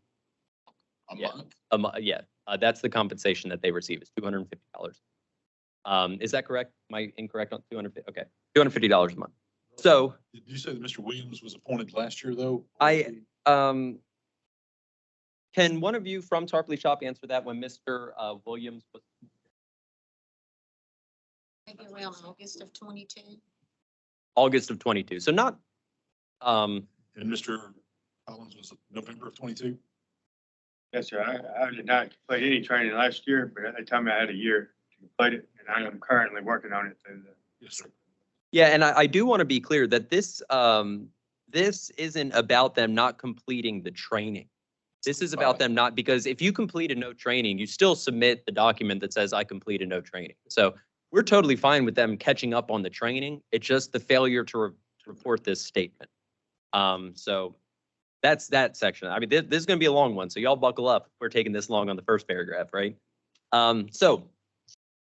The district has operated in a manner with no employees and contracted out all of the work for many, what I believe to be decades. Mr. Cleveland Bird and his wife, Mrs. Betty Bird, served as the contracted general manager and office manager respectively through Mr. Bird's company, Bird Construction. Mr. Freddie Bird and his wife, Gina Bird, have since taken over these roles, still through Bird Construction. Board staff was told that the contract with Bird Construction is a contract in perpetuity. Board staff has been furnished a copy of the original contract between Mr. Cleveland Bird and Tarpley Shop. Board staff has not been given a copy of the contract between Mr. Freddie Bird and Tarpley Shop. Board staff does not believe such a contract exists. So board, I think it was on Friday that we received a copy of that contract. So we made a document request for that contract, and on Friday we were sent one contract, and I believe it's included in the packet, and that was a contract between Mr. Cleveland Bird and the Tarpley Shop Utility District. I still have questions, and I hope that this board will be able to ask the questions to the subpoenaed individuals to figure out how this relationship really exists. If originally there was a Bird Construction and that's how Mr. Cleveland Bird was operating with the utility, or because all the checks, we received a history of check payments. They're all made out to Cleveland Bird and not Bird Construction, whereas now they are made out to Bird Construction. So I'm not really sure how the relationship was before. There wasn't a contract between Bird Construction and Tarpley Shop before. It was between Mr. Cleveland Bird and Tarpley Shop. So there was never an arrangement. So the point that I'm trying to make is I don't know how the relationship exists today, if there is a contract or if they're just operating off of the old contract that was between the Tarpley Shop Utility District and Mr. Cleveland Bird. So moving on, board staff made several information requests to Tarpley Shop, resulting in findings related to inadequate training records, lack of proper policies, and issues with rate increase. February 2023, board staff met with the contractor Bird Construction and Tarpley Shop board members to conduct interviews. These interviews caused concerns about district's operation expenses and contractors' relationships. In a follow-up information request, UMRB staff found that Bird Construction's compensation had increased and the contract details were unclear. Additionally, the board approved a $220,000 meter replacement without proper bidding, with actual costs of $306,534.85, exceeding the approved amount. And board, I will move briefly down to page 114 of the packet, if you will. I'm going to read this section of the minutes of the May 2021 monthly meeting. All present were Larry Duncan, Eddie Petty, Jeff Williams, Freddie and Gina Bird, and Karen Morrison. New business consisted of signing checks for bills. Dennis Perry and Turner Pilsch from Core and Maine came to meeting to discuss drive-by meters, software, etc. Core and Maine do install the meters at $40 to $45 per meter. Ballpark figure of $220,000 would include an estimate of 1,100 meters, reading equipment and software. Freddie had also contacted Tom Shaw with GNC and Consolidated Landon about coming to meeting to give us input on their meters, but Tarpley Shop never heard back from them. Eddie made motion to accept Core and Maine to get their meters with all that came with that, seconded by Larry, approved to install meters. In my reading of that board, that does not seem like the proper bidding procedure or purchasing procedure was followed, considering we're talking about a $220,000 project that seems to be solely awarded to one company, despite the minutes saying that two other companies were contacted, but neither of them responded. That's not really the state's bidding laws, right? There is a policy for bidding on capital projects. At which point I would like to note that board staff asked them for a copy of their purchasing bidding policy. And a policy was not provided to board staff, a copy of the policy. Instead, the response was the policy is in accordance with the state's laws. So I don't know if if the district actually has a written purchasing or bidding policy. Along those lines, we also requested a copy of the capitalization policy for the utility district. An excerpt from the audit was provided instead of an actual copy of their capitalization policy, leading me to believe that one does not exist. A copy of the debt management policy was requested, at which point the answer was provided that they asked their auditor for a copy of their debt management policy, and the auditor said the state should have that on file. Regardless of whether anyone has that on file or not, the utility should have access to all of its written policies and procedures at any point for inspection, especially by our office. So moving on. In August of 2021, the board voted to increase Bird Construction's compensation to $8,500 per month from $6,000 per month. This is in addition to the rate Bird Construction charges for labor invoice to Tarpley Shop. Board staff has reviewed the contract provided that started on July 1st, 2004. The contract was originally between Mr. Cleveland Bird and Tarpley Shop. The contract was not between Bird Construction and Tarpley Shop. The original contract stipulated payments of $57,000. I keep saying that. I don't know why I keep throwing dollars in there. $57,800 a year plus the cost of labor for repairs. Mr. Bird was not to complete repairs if any such job exceeded in cost of $5,000. At that time, a repair in excess of $5,000 would be bid out in accordance with Tarpley Shop's bidding policy, which I haven't seen. Board staff has not been provided a contract between Mr. Freddie Bird and Tarpley Shop, nor a contract between Bird Construction and Tarpley Shop. So keep in mind, Mr. Freddie Bird is the current contractor. However, I have not seen anything appropriate, legitimizing the relationship between Tarpley Shop Utility District and Mr. Freddie Bird, even though it has been requested that we see those documents. Further, in the periods of 2021 and 2022, the contractor was paid $310,597.50. This included payments of $186,500 in monthly flat charges with $124,000 in labor. Tarpley Shop had not had is it kind of weird to say in labor? Oh, in labor charges, there's the line. Tarpley Shop had not had a rate increase in roughly 7 years. The board voted in December to raise rates. These rates were not based on a rate study. They were not based on a cost of service study. Board staff is unable to determine if the current rate structure is reasonable or justifiable. Tarpley Shop owns 3 vehicles, 1998 Dodge, a 2001 Ford, and a 2015 Ford. The district only uses the 2001 Ford and the 2015 Ford. Board staff was informed in this document request that no vehicle is provided to any one person. But during the interview process, we specifically asked about the use of these vehicles. And board staff was told, and by board staff, I mean myself and Miss Megan Huffstutter, we were told that the contractor, Mr. Freddie Bird, has full-time access and full-time use of the 2015 Ford because he is on call all the time.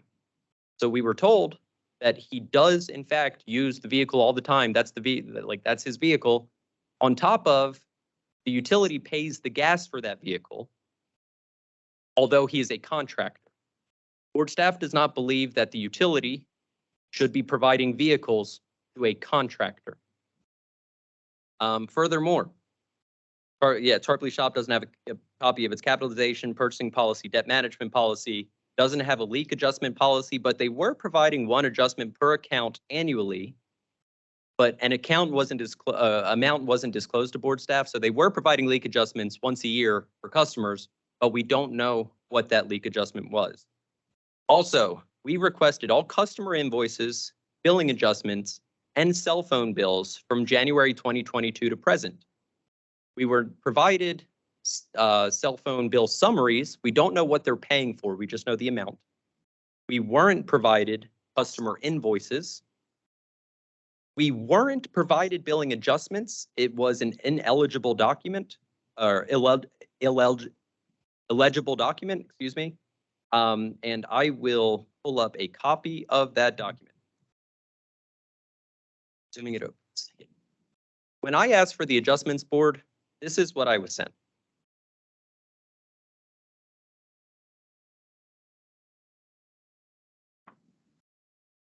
I am unable to make heads or tails of what this is supposed to mean. And board, if this means that this is how they keep track of their adjustments, I find this alarming. An adequate billing software should be used by every single utility in the state of Tennessee to ensure that customers are being treated fairly. But I don't know how to make heads or tails. So we have since requested all of that information again. And I saw that Mr. Freddie Bird and Ms. Gina Bird did bring a box of documents today that could be included, at which point we will review those documents and provide an update to the board at the next board meeting. So with all of that being said, I would like to go over the staff recommendation and then open up the floor to questions for the subpoenaed individuals should the board see fit. So our recommendation is the entity shall have the Tennessee Association of Utility Districts or another qualified expert as approved by board staff perform a rate study that includes the following: a review of its capitalization policy and probably the creation of one, a review of the debt management policy, probably the creation of one, the creation of a 5-year capital asset budget to be taken from the current capital asset list and to include for future anticipated needs, a review of relevant utility fees, including but not limited to connection or tap fees, including any recommended modifications, verification that all governing body members of the utility are in compliance with all relative training requirements, a review of the leak adjustment policy, including any recommendations or adoption of such policy should one not exist, and a summary of the illegal payments made to commissioners attributable to noncompliance with the annual training statement law. I will say, board, that is a little bit of a new part that we've added. Normally, we determine the amounts. However, we think that it's best for us to have someone else calculate that amount, and then we merely enforce the amount that someone else calculates when they're doing this. It is up to the third party to demonstrate this is how much this person owes back to the district.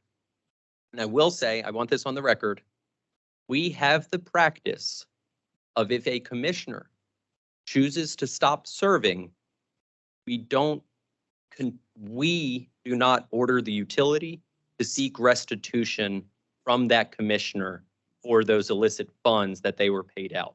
If the utility chooses to do so, they have the ability to. However, we do not order them to do that. So if, for example, Mr. Duncan owes a lot, will probably owe a lot of money back to the district.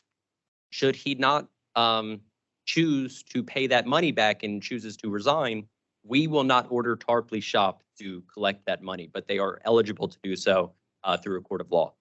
The entity shall have the Tennessee Association of Utility Districts or another qualified expert as approved by board staff study and determine the best manner to remedy the repeat finding in the entity's audits regarding Bird Construction's employees serving as employees of the district and whether it is in the best interest of the district and its customers that the district continue to contract with Bird Construction. This study may be contracted for as part of the rate study ordered in paragraph 1. Doesn't have to be, though. They can get someone else to develop that recommendation. And so with that, board, I would like to say that this utility has been told on multiple occasions that the relationship between the contractor and the utility is odd. It's been told that through audit findings for over a decade. There's been over a decade of the same audit finding saying that employees are contractors are paid employees of the district, or paid employees are contractors of the district. The district contends that they don't have any employees. The auditor contends that the way these individuals operate, they're operating as employees, even though they're contractors. I see plenty of utilities that operate with contracted labor, contractors as the only employees. I've never seen this finding for relations such as that. So there's a reason why this audit finding has been continuously made. By June 30, 2023, the entity shall send board staff a copy of the contract between the entity and the qualified expert who is to perform the task in paragraph 1. By June 30, 2023, the entity shall send board staff a copy of the contract between the entity and the qualified expert who is to perform the task in paragraph 2. By December 31st, 2023, the entity shall provide board staff with a completed rate study and either proof of implementation. Another by December 31st, 2023, shall provide board staff with a determination from the qualified expert from paragraph 2. The commissioners have 90 days following the completion of paragraph 6 to repay the funds made to the district should the commissioners still choose to be serving with the district.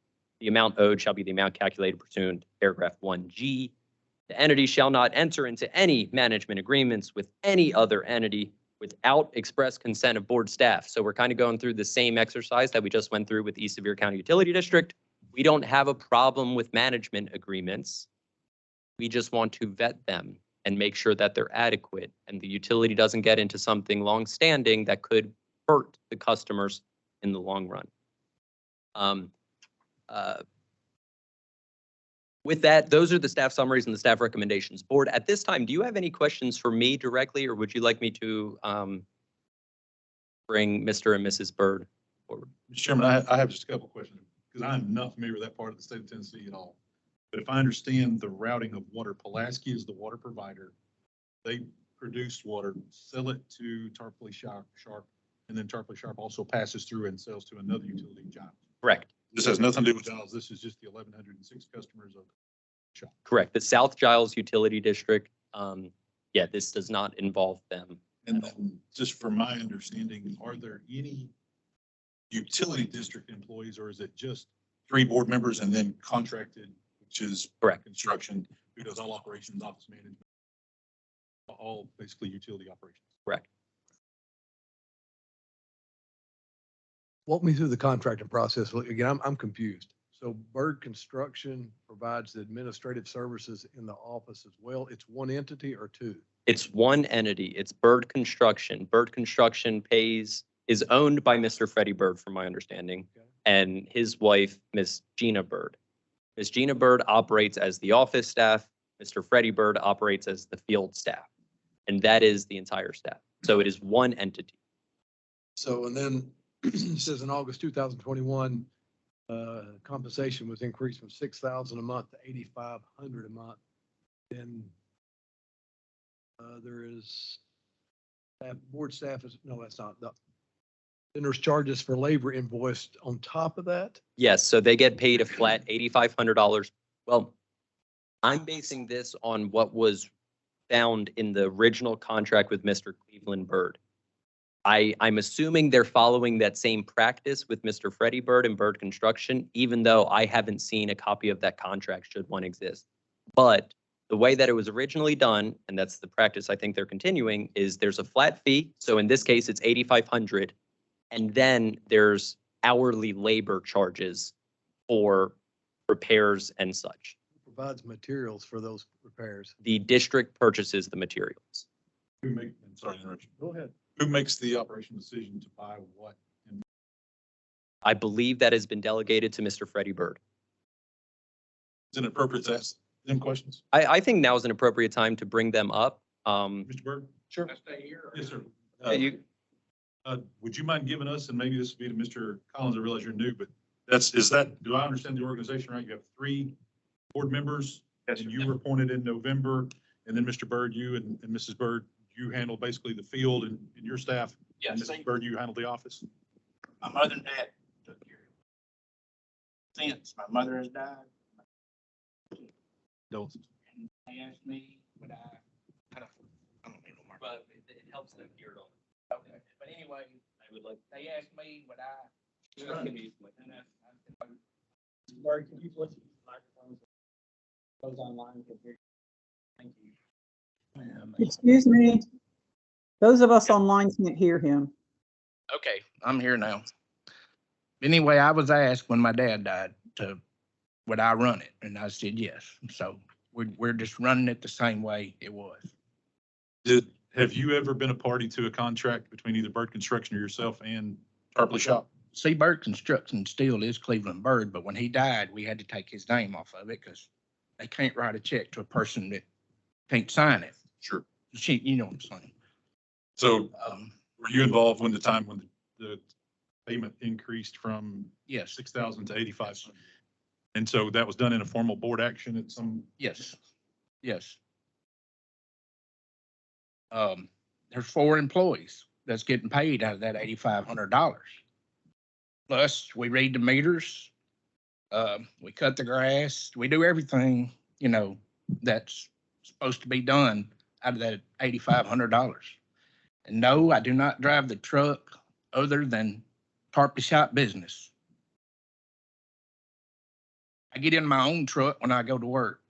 That truck's just for me to go look for leaks, read meters, find stuff. But I mean, that truck's there for me to drive when I do their business, not my own. Respectfully, it's a little bit odd from my experience. See, this is, Utility would own assets and they own a truck that they pay I mean, fuel insurance and the board- operations on. then, you know, That that's. it's not a contracted employee who drives it. Yeah, that's what the board done, you know, they done this in 84. That's when this was done, started in 84. And like that other district, they used my dad's place to store stuff. They used my dad's place for their office. I mean, you know, and he didn't, no rent, nothing. And then whatever year that was, that you had to have handicap, all this, be accessible. That's when Tarpley Shop bought their own building. I mean, what else? I mean, any other thing you want to know? That's what I said. I'm just going. I guess I've got a question for the board member as far as contractually. So there is not an existing up-to-date contract between the board and Bird Construction? I haven't seen one. And I have one last question, I think, Ross, from our perspective. Certainly, you know, understand small utility district that operate in difference. What's well, two questions. What's kind of the distance between Pulaski where you buy and where Tarpley Shop is, and then the distance from there if you're connected miles? When we have our first meter, it's probably 3/4 of a mile from the water plant, city's water plant, Pulaski's. So it's not that far. And one last question, then I'll try to shut up. Just a clarification, because it would relate to how I would consider or the staff recommendation.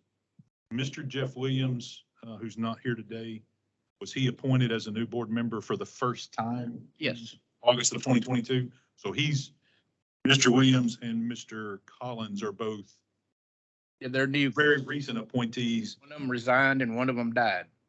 That's the reason they got appointed. And Mr. Duncan's been long serving. I have a question for you, Ross. Is there an assumption that TAUD will make the recommendations that will bring this contracted utility arrangement into compliance to where they don't have to worry again with that they're in or out of compliance? They'll give them all the procedures that need to be documented. So I don't want to speak on behalf of TAUD. You know, that's kind of why we laid it out, having that in a second paragraph. Should they approach TAUD or any other qualified expert and say, we need a rate study? Also, will you tell us how to rectify this whole contracting relationship? And if TAUD or whoever says we're not comfortable doing that, this staff recommendation gives them the opportunity to consult someone else who will, probably an attorney, since it's, you know, a contract dispute or anything. But if they find someone who's willing to do the rate study and they'll guide them on how to, you know, straighten everything out, that's completely amenable to board staff. Does that answer your question? Yes. Ross, I apologize. No, keep going. I'd noted several things. How did the amount 8,500 come to be? What is that based on? And then, Mr. Byrd, since you're responsible for the day-to-day operations, how do you procure materials if you have larger items? I think the minutes going to show one method for the 220,000 for the drive-by radio read meters. Yeah. But on just a normal operations standpoint, pick an item, $5,000, $8,000, $10,000 that's not uncommon in our industry, certainly with inflation. Well, we don't. Materials, how do you procure those? And then what oversight does the board have before that order would be issued? Normally, like if I order anything, it's just something that we might need from day to day when we have leaks, you know, but it's. So you need to order 2,000 feet of 6-inch pipe and you're looking at 12 grand. If you needed to spend $10,000. I don't, we buy like 6-inch pipe, we'll buy 3 or 4 at a time. That's, you know, just enough to say we can get by for, you know, however long it takes. You know, usually when I order something, it comes out of Alabama and they'll have it there within a week. But we just keep enough to make sure on hand that we have stuff to fix our leaks. And like I said, we've never been out of water except for that Christmas when the city ran out of water. That's the reason we ran out. I'll just say for me, from a smaller utility district, the purchasing and procurement format that you're discussing is a little bit, I mean, I order it, they send it, the board signs the checks and pays for it. I don't, and it's in the office. The stuff's at the office. That's where it stays till I need it. are you familiar with state guidelines with bidding and procurement guidelines? Well, I mean, that's the way it's always been done. I mean, I'm just doing what was the way it was done. You know, like I said, I don't buy nothing over $5,000. I buy, like repair clamps, repair clippings, pipe. I never purchase anything that much, not, and like I said, I just order what we have to have. And if you would go back, can you address where the 8,500 number came from when that was? adjusted? Well, my mother and dad were there they were there since '84 anyway. But anyway, they were getting $6,000 a month to take care of the office, the meter readings, everything. Like I said, I got to pay 4 people out of that $8,500. Is that above you and your wife or including you and your wife? No, we're included. According Yeah, to I mean, this- it's, according to figure, this- figure that out, $8,500 for 4 people. But according in to a this, you charge labor on top of the $8,500. Well, we don't charge any labor unless we fix anything. Oh, okay. We do the repairs, what repairs we do. If we fix anything, it's the only time we charge. That's the way, like I said, they set it up in '84. There were 6 commissioners in '84 that set this up. One was a lawyer, one was a banker, and one was a doctor. They set all this up in '84. And I've helped my dad since '84. So, I've been there, but my dad has always paid us that's the way the district, that's the way they had it set up. They set it up that way. We didn't. The guy that was there in '84 died. They come to my dad. He was already doing the repair work. And they asked him to be the manager and still take care of the repair work. And that's the way it's been. Do you have a standard operating system for billing where your customer database, routing account numbers? It's Right there. That's what we brought. so in that. So is it a software or is it just Through local government. It's through local government. Local government. That's what I was asking. What I said, it's all on the printed, all the bills and stuff. And Mr. Collins, if I may ask you, excuse me did you vote on a rate increase in December shortly after you were appointed? And if so, what was that rate increase based upon just to increase the water rates for the district? Well, during that meeting, I suggested doing a rate study. But was having to pull money out of our savings fund to operate day to day, and they said we need to raise our revenue some. They went up 3% across the board, but made one adjustment in there. I'd have to look back on my notes to that.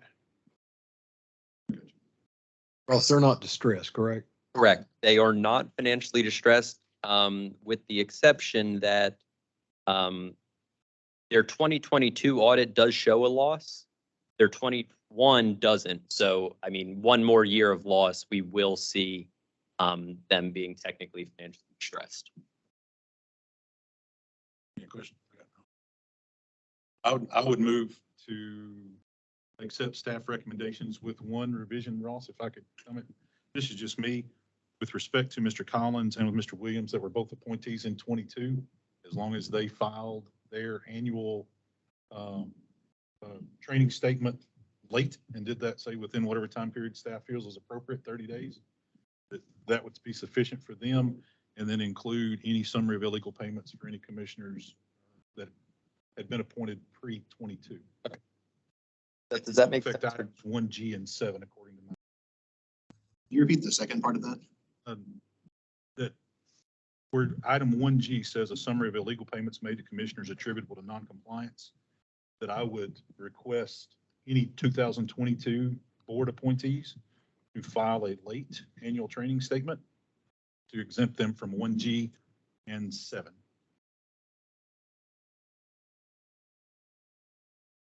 Second that motion. Yes, sir.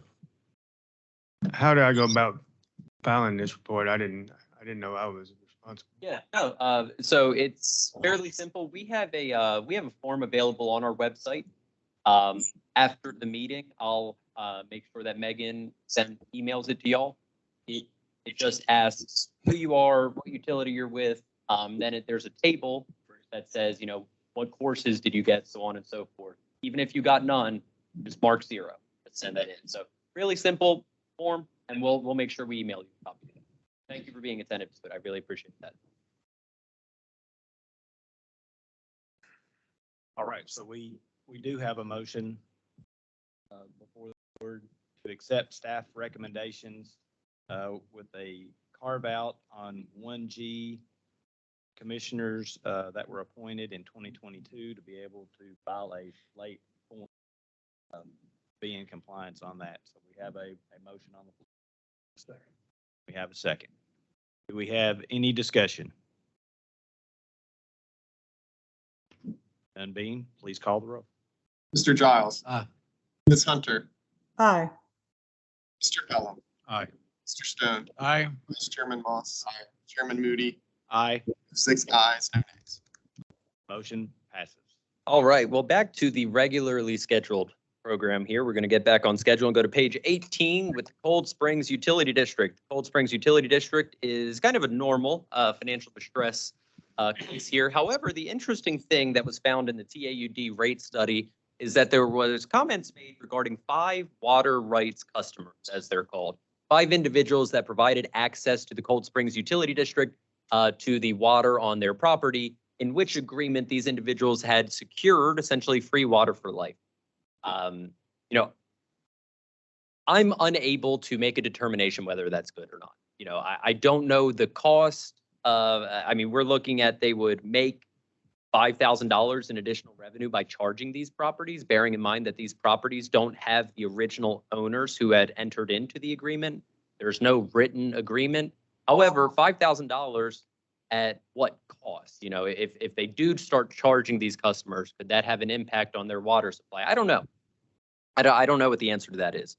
So board, what I would like to offer as the staff recommendation for the Cold Springs Utility District is this. By July 31st, 2023, the entity shall provide board staff with proof of implementation of the resulting recommendations of a proposed plan of implementation.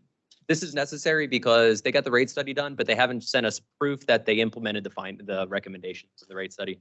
But by July 31, I would also like to say, Mr. and Mrs. Bird and Mr. Collins, y'all are welcome to leave at this point now that we have finished your item on the agenda. There's no need to stick around.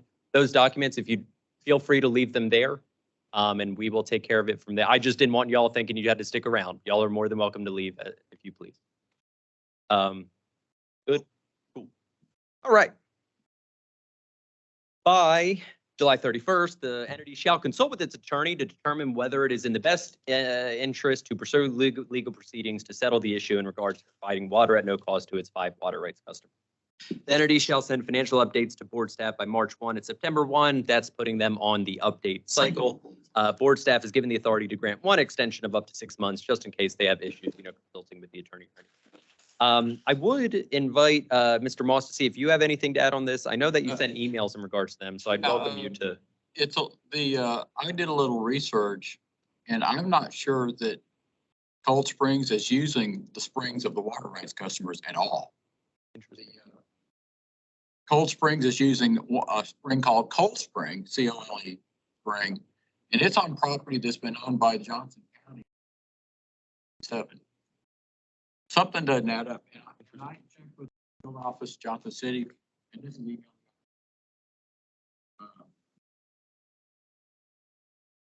Things have done with a long.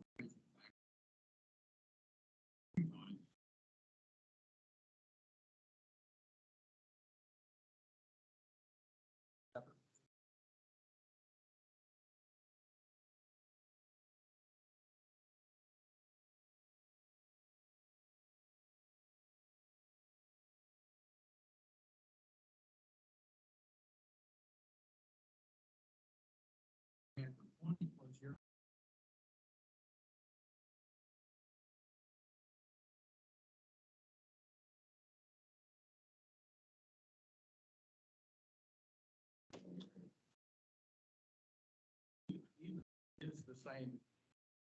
At the spring.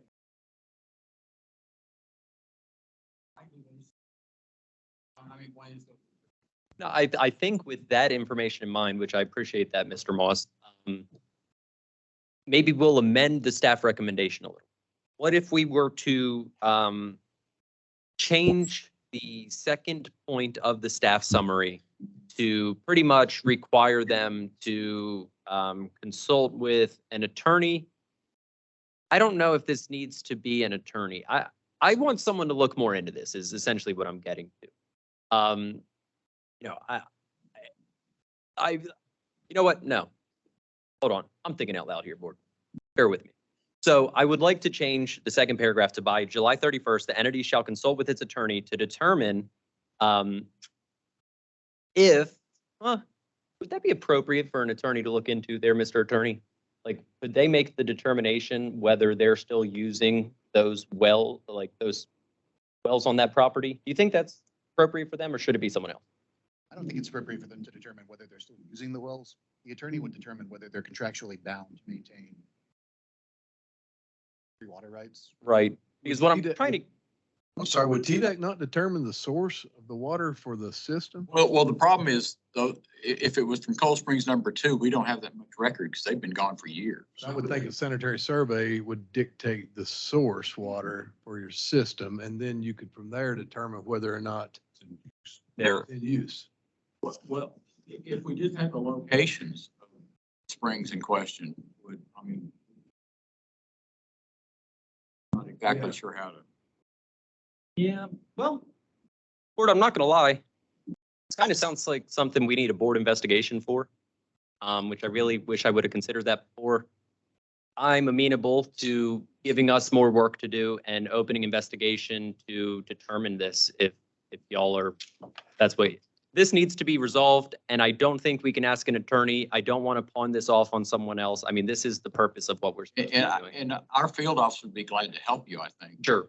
Their operations staff it'd be scary if they can't tell you where the water's coming from with a phone call. They should have a certified operator in charge or a licensed distribution operator. And if one of those two people can't answer that question, that's a big issue. Yeah. So with that in mind, board, let's scrap the staff recommendation and do this. Let's still keep paragraph 1. We need to see proof of implementation that they're going to implement the rate study. Let's keep paragraph 3. The entity shall send financial updates. Let's strike paragraph 2. And instead, let's direct board staff to open an investigation into the financial, managerial, and technical capacities of the utility district, with an emphasis on the validity of providing free water to the 5 water rights customers, with an emphasis on the validity of, yeah, y'all got that? Oh, awesome. Make a recommendation on what he said. I'll second it. All right, so we have a motion and a second to accept the revised staff recommendations of bullet point 1 is okay. Bullet point 2 is replaced with giving the board staff the authority to conduct an investigation. Is there any further comments, discussion on the motion? None being, please call the roll. Mr. Giles? Ms. Hunter? Aye. Mr. Pelham? Aye. Mr. Stone? Aye. Vice Chairman Moss? Aye. Chairman Moody? Aye. You have 6 ayes, no nays. Carries. All right, next. Leoma Utility District. This is kind of just a typical financial distress issue that we're just getting started on. They sent us the questionnaire, so we want to order the following. Ask them to get a rate study that includes what's listed in the staff recommendation. By June 30, they'll send us a copy of the contract between the entity and who's performed the work in paragraph 1. By September 30, 2023, the entity shall provide board staff with the rate study and a proof of implementation or of the resulting recommendations or proposed plan of implementation, and we can give an extension if needed. Recommendation that we approve the staff test. Second. Seconded. We have a motion and a proper second to accept staff recommendations. Do we have any further discussion? None being, please call the roll. Mr. Giles. Ms. Hunter. Aye. Mr. Pelham. Aye. Mr. Stone. Aye. Vice Chairman Moss. Aye. Chairman Moody. Aye. With 6 ayes, no nays. All right. Quebec Walling Utility District, Board, this one, might be a little iffy because they say that they don't have a capitalization policy, debt management policy, which they're legally required to have, or an asset management plan. Highly concerning, but I think right now we're just at a typical financial distress case. So we'd like to ask them to get a rate study, June 30 contract, send it to us September 30, show us that you're going to implement everything and we can give an. Move to approve. Second. We have a motion and a second to approve board recommendations for Quebec Walling Utility Districts. Any further discussion? Being, please call the roll. Mr. Giles. Aye. Ms. Hunter. Aye. Mr. Pelham. Aye. Mr. Stone. Aye. Vice Chairman Moss. Aye. Chairman Moody. Aye. 6 ayes, no nays. Motion carries. All right, board, moving right along to the Cumberland Utility District of Roane and Morgan counties. Board, this is an investigation that board staff would like to open. We've received some complaints about the district, and these aren't just normal complaints that we get a lot about utilities. We received some, honestly, some allegations that are troubling to hear. You know, first, we did receive a copy of a notice of violation that was sent to the district showing that they received. And, you know, if y'all have any questions about what this means, y'all would know much better than I, and Tom is probably the most equipped to answer it. What 22 points means. I assume that's really bad when you're only supposed to have at most 11. But regardless, the sanitary survey, they also got an unsatisfactory grade of an 89%. I remember when I was in school, 89% wasn't that bad, but here it looks like it's pretty darn bad. So- Anything below about a 97 gets an order. So with knowing that they're at an 89% with 22 points, we have large concerns about the quality of service that they're providing to their customers and how safe it is. Furthermore, February 22nd, they have an ad in the newspaper saying, hey, we have a spot on the board to fill. Send us your name. We're going to send it to the county mayor. We're going to vote on that on April 13th. Well, they turn around on March 9th and put together a list to send to the mayor. Board staff does not find it fair for them to advertise one thing and then go to do another. Further, there have been allegations of closed door meetings between the commissioners. You know, a customer alleges that on the March 9th meeting, which started at 4 p.m., they went in at 4 and all the commissioners were in a closed door meeting, allegedly going over bids. They came out, announced what bid that they were going to use. They did not open the bids and go over the bids in the meeting. They already knew which sealed bid they were going to take, allegedly, during the meeting. Board staff was not there, but that is what was alleged. I would like to add that in 2021, in 2020, they received a finding for failing to receive competitive bids. In 2021, the finding is stated to have been resolved. However, based on that allegation, it doesn't sound like that's been resolved. Maybe they did actually start putting out bids, but they haven't been following through on the entire bidding process. Also, we were sent minutes that were given to a customer that redacted information from the minutes. Minutes are a public document that you're not supposed to redact when requested by a customer. However, I would like to clarify. The investigation that we're leading isn't really into the whole violations of the Open Meeting Act or Open Record Act. They're part of a red flag, right, that there could be an issue. It's like a caution flag saying that there might be an issue at the facility. So the investigation isn't into those matters per se, although we will find information on it. The investigation is really about the financial, technical, and managerial competency of the district, with an emphasis on the fairness and reasonable of the district's rate structure, the district's level of debt, and the district's knowledge of and ability to comply with the Tennessee Public Records Act and the Tennessee Open Meetings Act. I mean, I guess we can also add an emphasis there, although it's not necessarily required for the order. I mean, an emphasis on the health of the utility, you know, the safety of the utility, because we are concerned with that. Board staff shall, with full authority of the board, issue subpoenas for the manager, governing body, or any other necessary staff to appear before the board should they choose not to comply with this investigation. And we will update you on this investigation at our next scheduled meeting. Board, I would like to take a second, because we have folks online today, see if there's anyone from the Cumberland Utility District online that would like to address the board in regards to this. They didn't reach out saying they would, but I thought now would be a good time to ask in case they joined late. Is there anyone from Cumberland Utility District that would like to unmute themselves and address the board for this matter? I'm going to take that as a big no, board. So with that, that is the staff recommendation, and I ask that you adopt. I have one question of Seth. I just drafted an order.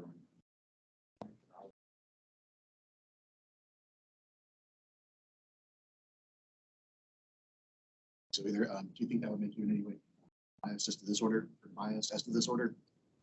I've written a lot of orders. I've written. all over the board. Just one of the- So knowing that the subject matter is Department of Environmental Conservation is different than utility management review board, you feel that you can be biased in making your vote. I don't. Can I ask a follow-up question to that, Mr. Mullins? Because that's what I've got to ask you.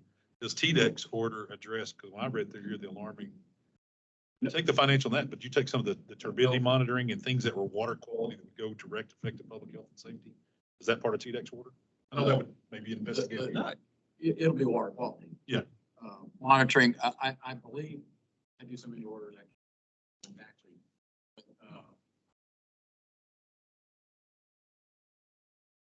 It's good to be but it's so no risk. Yes, sir. And just for the record, this same body leveraged the legislature for a change, an increase in their monthly pay. I wanted that on the record. Yeah, I'll expand a little bit on that. There was a bill this session that would increase the pay for utility district commissioners in Morgan County, Roane County, regardless, whatever counties this was involving, from $250 to $500, I believe it was, which effectively would double their compensation. I don't believe that bill was successful, but yes, that was pursued allegedly for this utility district. So the bill was presented, a petition for just this entity, because in state level. The way that it was written, it applied to any of the utilities in the county or counties plural. So it ended up affecting other utilities that really didn't want it, from my understanding, but they would have been affected by it regardless.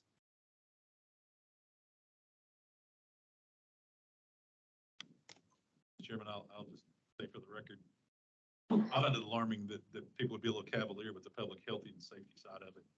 Finance is very critical. It's necessary we do that. Those are the regs we live in.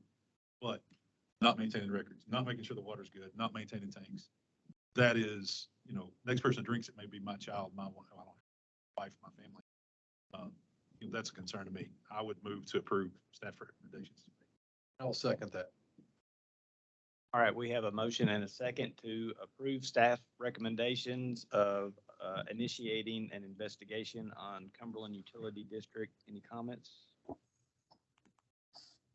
None being, please call the roll. Mr. Giles. Aye. Mr. Bellum. Aye. Mr. Stone. Aye. Mrs. Chairman Moss. Aye. Chairman Moody. Aye, We have 6 ayes, no nays. the motion carried. All right, board, next we are we're getting to the end. It's been a long one, right?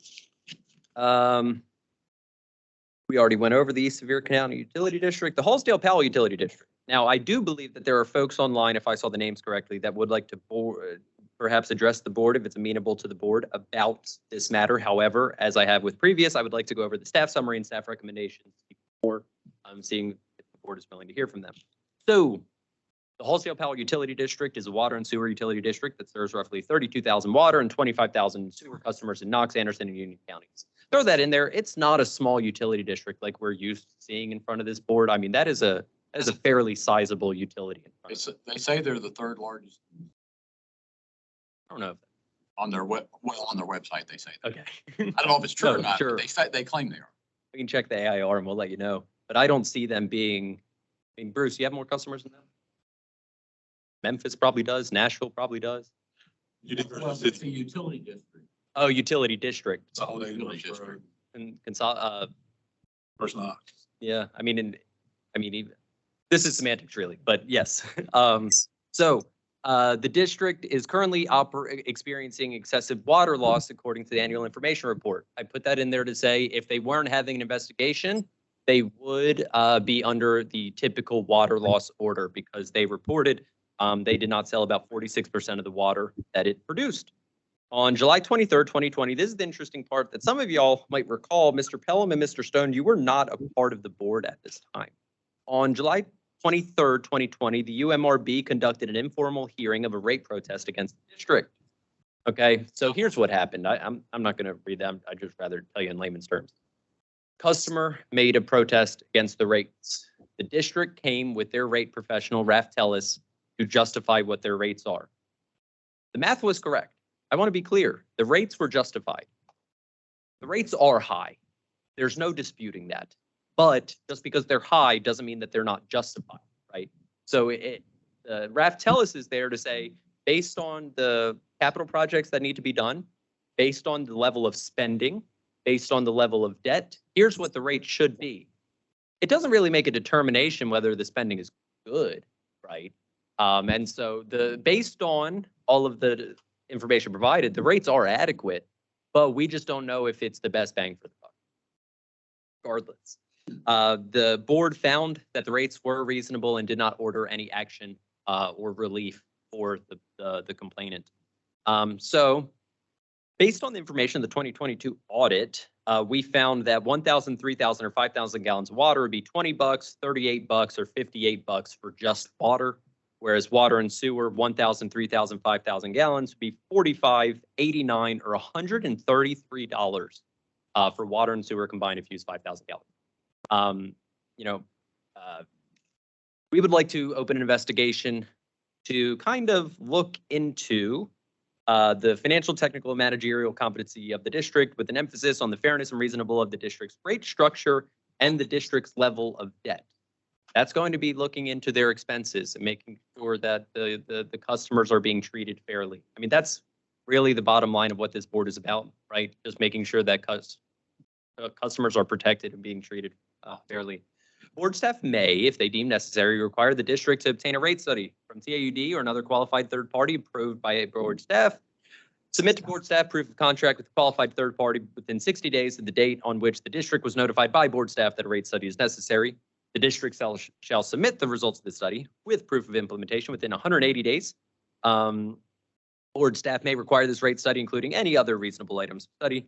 Board staff will give the district reasonable notice of any other items the rate study must include. And then we will talk about it at the next board. Now, board, if you're amenable, I would like to invite anyone online who is a representative of the Hallsdale Powell Utility District to address the board at this time, if that's okay with the board. Please proceed. Yes. Mr. Cardwell, there you go. Yes, sir. Yes. This is Darren Cardwell. I'm the general manager at the Hallsdale Powell Utility District. And I first wanted to start by thanking you for the opportunity, board, to speak today. First of all, I wanted to, the first thing would be we'd like to address this. We don't think that we should revisit the financial and rate analysis and management. We did that in 2020. We provided all the data for all that. We've been working with Ralph Tellis since about 05 or 06 of 2000. So this isn't like something we've just kind of come up with, and we've worked with professional engineering firms for 20-something years now. The district provided all the financial information in the rate model, like he said, analysis in 2020. So we feel like the water loss audit is the only issue that we need to address. So this needed to be bumped into the audit because we didn't have a chance to address the water loss audit. We need to perform the AWWA water audit to look into the unaccounted for water loss. So in October, we did receive an email from the comptroller's office asking for an agreement with a third party to help us conduct a AWWA water audit.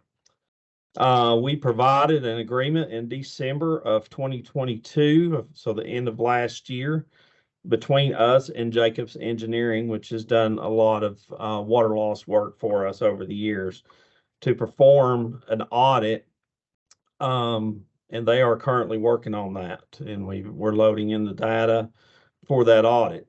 So I do not believe we were ever given a time frame to complete this audit. And so I was a little bit kind of offset that say, oh, now we're just jumping to an investigation from a water loss trigger now to an investigation. But so we believe that this should be considered an audit, not an investigation, according to the rules and procedures. We also feel that we should not revisit, like I said, the rate issues, because this is an unaccounted for water loss issue that we've been working on for 20-something years. We do understand that some customers and constituents are not satisfied about the rate structure, but the truth is that the consent orders that were laid down on the district, over 120 miles of galvanized pipe that was present here back 20 years ago that we've been working on, undersized pipes, undersized plants, and many other infrastructure deficiencies. All these things are legacy issues that we have been working on for approximately 20 years now. These legacy issues have led to capital indebtedness. So we understand the debt. That's what's driven it.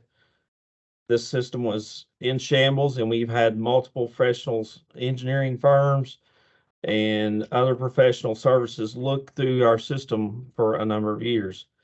So the staff and board has been addressing these legacy issues and have not had any options but to invest in the capital infrastructure to address deteriorating pipes, sanitary sewer overflows, plants that were undersized and needed capacity back in the early 2000s, late 90s, when we couldn't get water to ridge tops in the summer. We were chasing a lot of things, and a lot of people were having low pressure or no water. So if we want to talk about rates that these customers or constituents have kind of came at us with. So if you want to compare rates, then let's look at the East Tennessee Development District rate survey. That was the last one they performed, was in 2021. There were at least 16 water providers that were higher than HPUD. 12 sewer providers that were higher than HPUD, Hallsdale Powell. And that was just a survey conducted of just 16 counties in East Tennessee area, just 16 counties.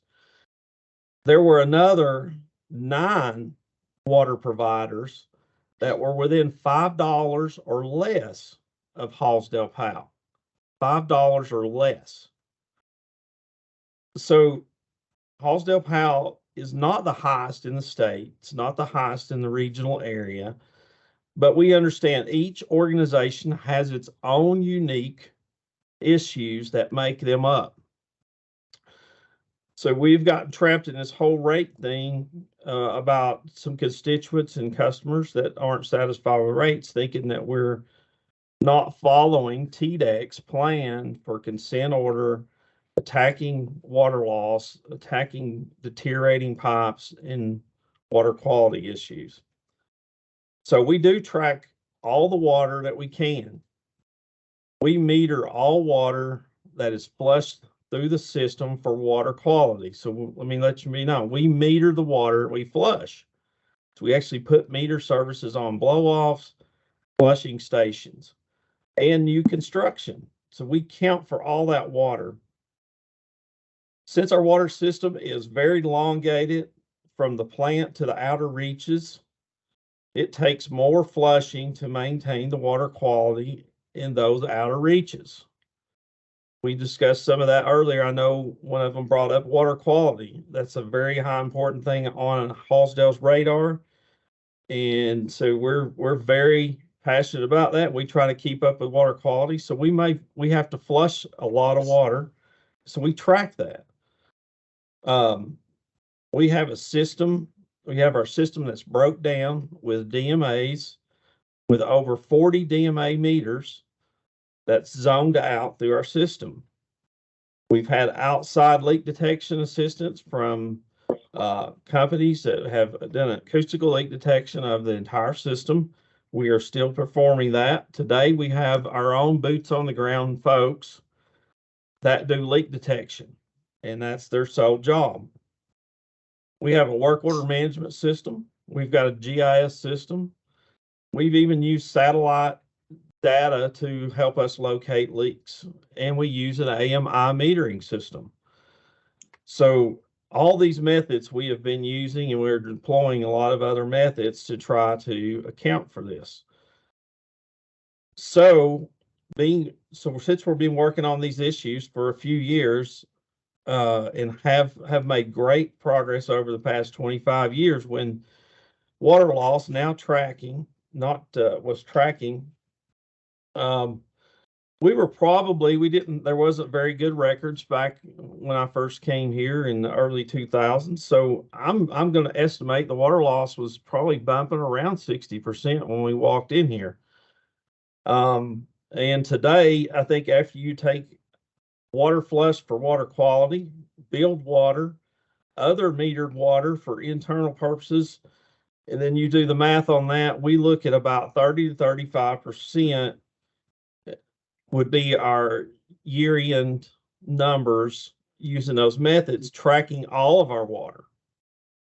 So we track everything we do. So, and we feel very confident that we're moving in the right directions. We deploy a lot of forces to do this. So that basically kind of recaps, I think, kind of what we're doing. The last question is what is the procedure, rule, or law for unaccounted for water loss if you've been over 40%? That does an entity just go straight to investigation and not have an opportunity to go through the audit, AWWA audit, and comprise reporting for review for the comptroller's office? So we feel like the investigation was a little bit overkill for some reason, that we're just talking about water loss, and that the audit is the issue at hand. And that's kind of was our stance.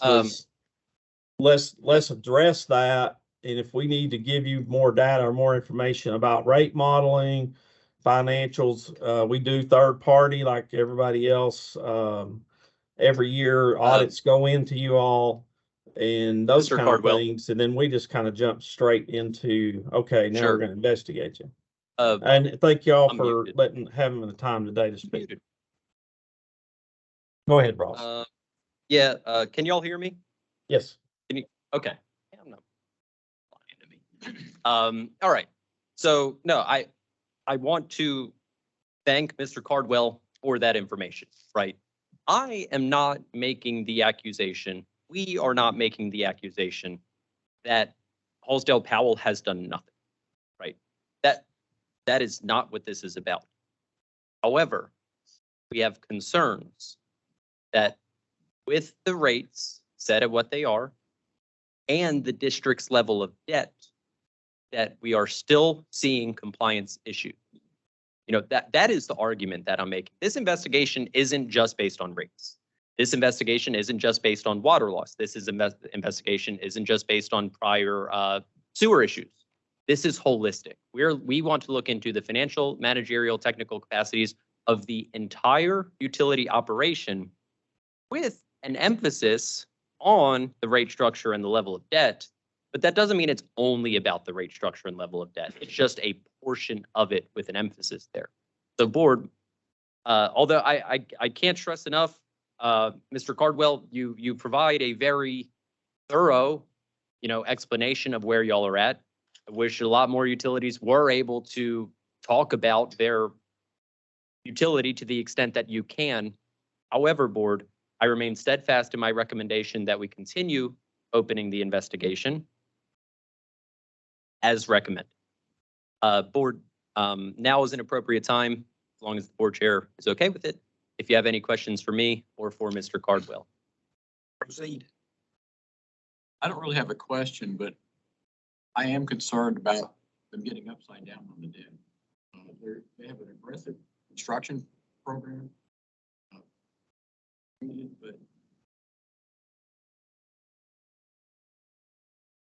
don't need to.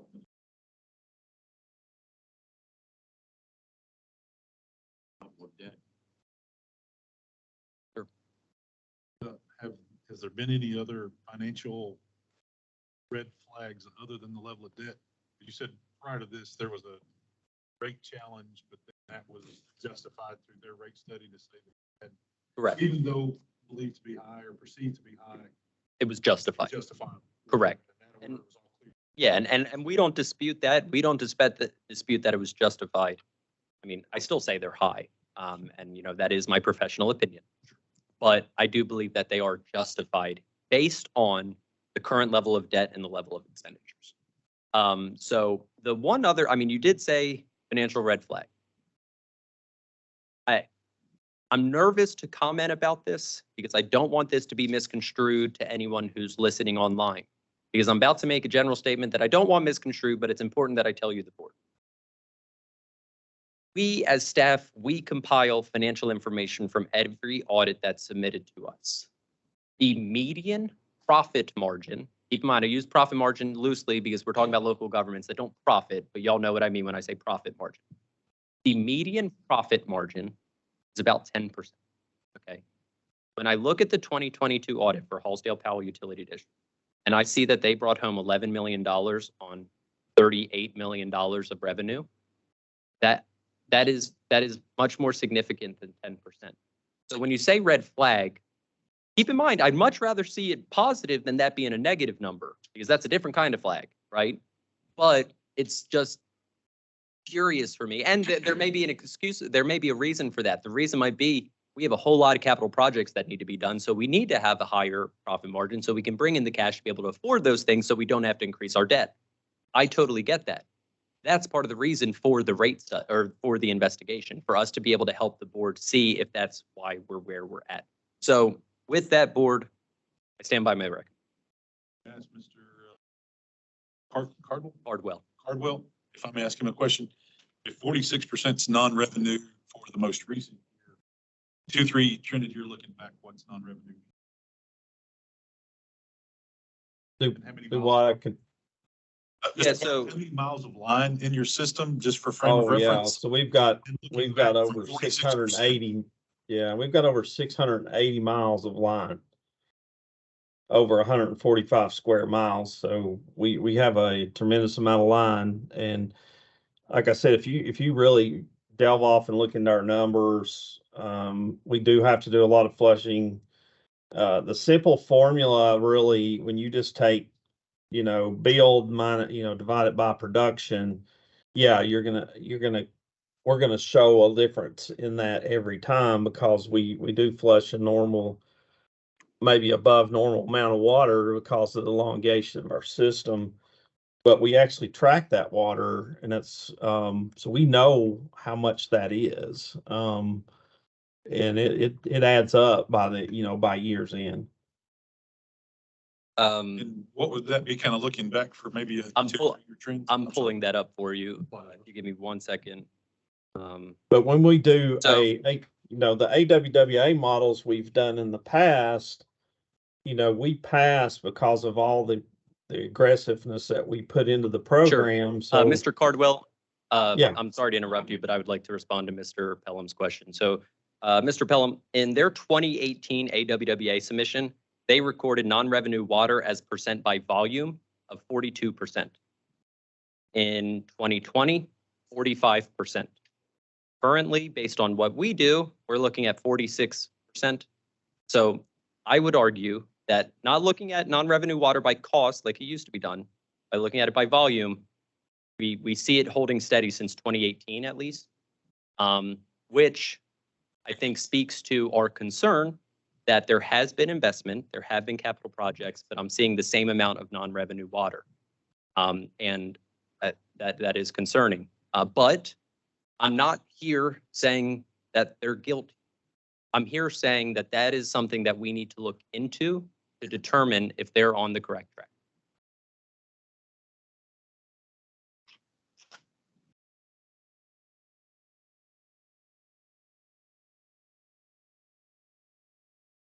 Realize the scale of my utility is much smaller by number of customers, but we too have over 600 miles of line in the counties. And so I empathize with the amount of flushing to be able to turn that over. But it is a little concerning to me that for a 5-year trend, if you're looking at gross volume of produced versus we're staying in both. Two, then from scale, I'm looking at the long-term liabilities, you know, per customer per customer in the neighborhood of 57,000 customers. I realize some of them sure in the neighborhood of $3,000 per customer for long-term utilities. Debt service. That, realize that scale economics not much smaller utility, but that's some ratios that looking at 4 times revenue and 1,000 per customer ratios are a little more than I'm used to seeing. Yep. From my perspective.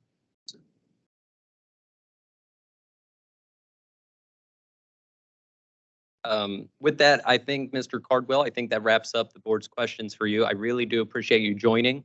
And so board, the staff recommendation stands as written, waiting for your action to see what we would like.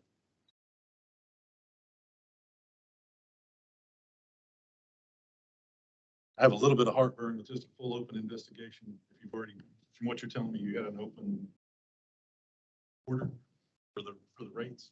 So, but that's where I guess that gives me a little bit of heartburn, Ross. The water loss, I think, needs to be thoroughly responded, but that's auditor investigation. Sure. And that's semantics. I mean, I'm happy to strike from the recommendation, Mr. Pelham, that we put an emphasis on the rates. I'm happy to strike that part from the recommendation.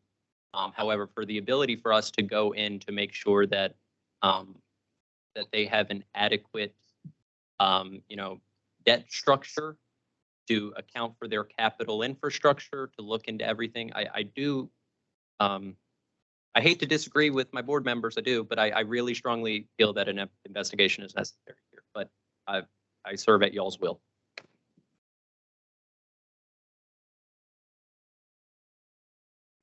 I'm reading through it one more time. Yes, just to make sure sure. I fully understand it. So I would be amenable to changing paragraph 1 to say board staff will investigate the financial, technical and managerial competency of the district with an emphasis on the fairness and reasonableness of the district's level of debt. Bearing in mind, that's not what the investigation is limited to, but that is one of the things that we find concerning that we want to put an emphasis on. You're going to drop rate structure out of Paragraph 1, yes, sir. And I'm fine with, I'll make that, I'll amend my recommendation right now. Once again, I don't want to just kick that horse, but to me, to require them to engage somebody, we know they've already engaged a professional company, they've already defended that rate structure Yes. once.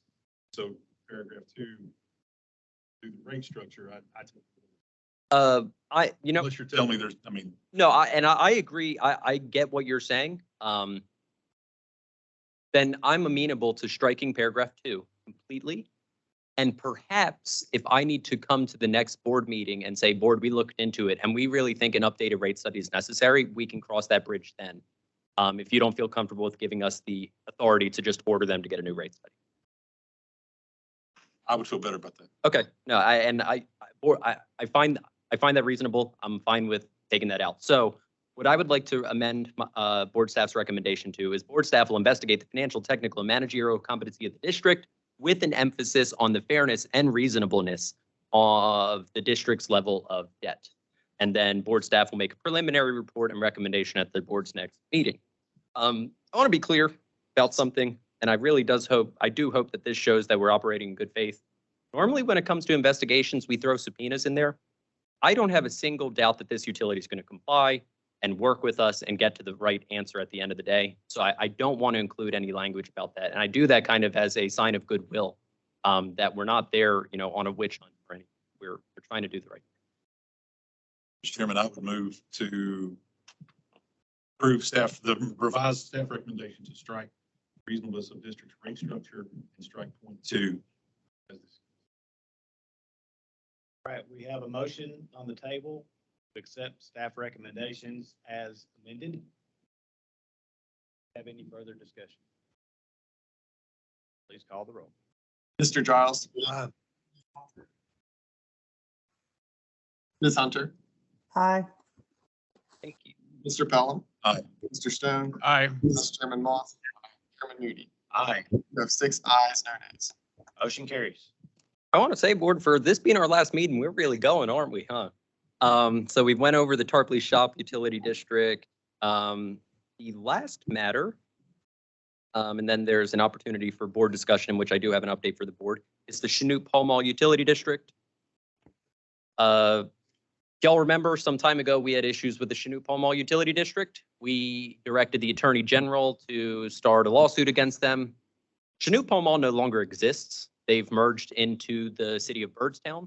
So we need a direction from the Utility Management Review Board allowing us to tell the Attorney General's office, hey, close the case. I mean, we don't even have anyone to sue at this point. So this is merely a housekeeping item that we're seeking the approval to pursue the close of the case by whatever means they deem most expedient and appropriate. So moved. Second. We have a motion and a second to accept staff recommendation to pursue case dismissal of the Pall Mall Utility District. Any further discussion on the motion? None being, please. Mr. Giles. Ms. Hunter, Aye. Mr. Pelham, Aye. Mr. Stone, Aye. Vice Chairman Moss, Chairman Moody. Aye. Motion carries.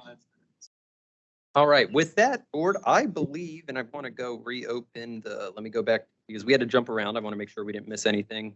Board staff, are y'all aware of anything we missed or we hit everything? Any need to discuss that this is our last meeting? Yeah, I just want to look at the agenda and make sure I didn't skip anything.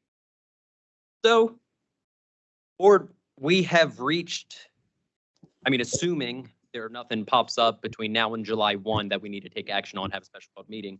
I believe we have reached the final meeting of the Utility Management Review Board. This board had a good run.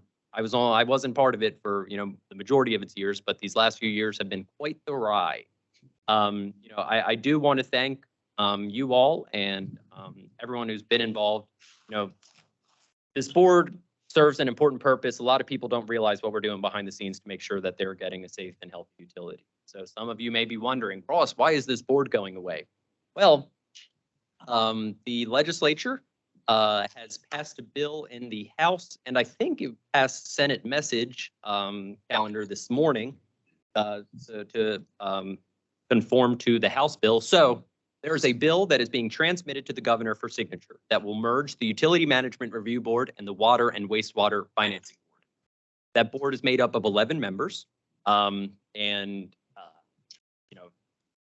not going to go into the full bill, but here's what I'm going to tell you is, I'd be very happy to have, any of the individuals present here today, including you, Ms. Hunter, online, to serve on that board. I do have faith that the organizations that are responsible for making the recommendations to the governor for who to appoint, or the House Speaker and Senate Speaker, will make adequate appointments to the board. The new board, the biggest difference is WWFB was cities, counties, authorities, water and sewer. This board is water, sewer, natural gas, utility districts.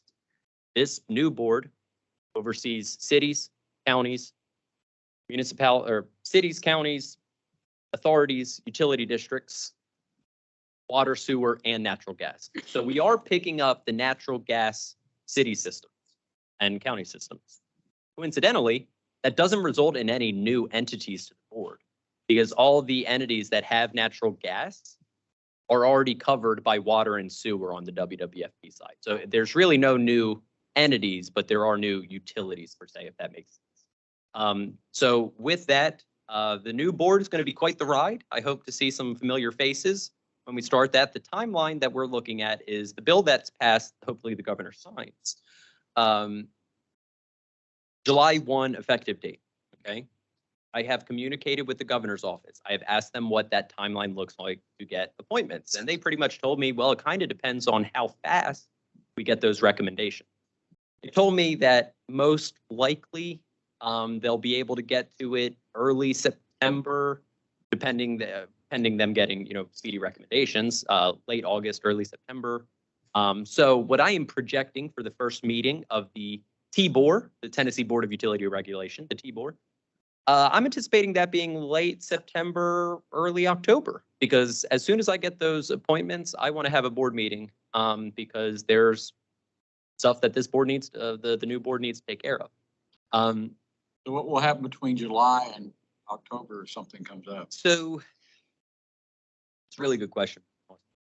I'm hoping that we have been forward thinking enough to where we have taken all of the actions necessary to where there won't need to be a board meeting between July and whenever that next board meeting occurs. That's kind of why we're opening so many investigations, so on and so forth. Luckily, on the UMRB side of things, there's really not that many open cases, but I'm hoping that we've been forward thinking and there won't be required for a, and if there is, I'll figure it out. We're a pretty smart bunch here. And so we can figure it out. Are there any other questions regarding the new bill? The new board?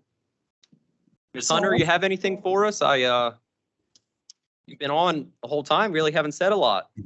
I have been on. It's hard to hear. Just feedback, because it's hard to hear anyone who's besides you unless that mic's right in front of their face. So just pass that along. And then you all may already be planning this, but I would highly recommend an orientation for that new board. Sure. Because it's a lot. I had talked to Ross earlier this week and told him me coming in on UMRB as a commissioner, I was always relying a lot on you great general managers for all the technical aspects, because you guys are in it day in and day out. And I can't imagine if people come on the board who have no background whatsoever in utilities, what a challenge that'll be. So I think a really great orientation would be helpful. Sure. No, I think that luckily we've already had that in mind. That's why I do have pity on the folks that will be part of the new board, because let me tell you, that first board meeting is going to be a long one because I'll have a pretty solid orientation for everyone. But no, I completely agree with you, because our goal is the T-board to do even better work than the WWFB and UMRB have been doing to date. So no, I appreciate that feedback. As far as the microphones, that is definitely good to know. I apologize for how difficult that may have made the meeting, and we will be better about that in the future. Yeah, sorry about that. But no. I hear Anthony very well. I had a real hard time hearing Tom, and then I couldn't hear Sheila very well either.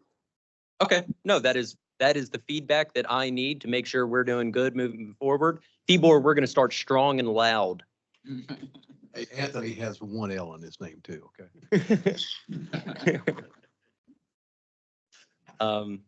Thanks, Bruce. Does anyone else have anything good for the order? Move to adjourn. All right. We have a motion to adjourn and a proper second. I don't think there'll be any discussion. They're adjourned. All right. Well, congratulations, everyone. Ms. Hunter, thank you for your service and for joining with us for that long meeting. It was good to see you virtually, and hopefully we'll cross paths in the future. Thank you all so much. Thanks. Bye-bye. Bye. Yeah.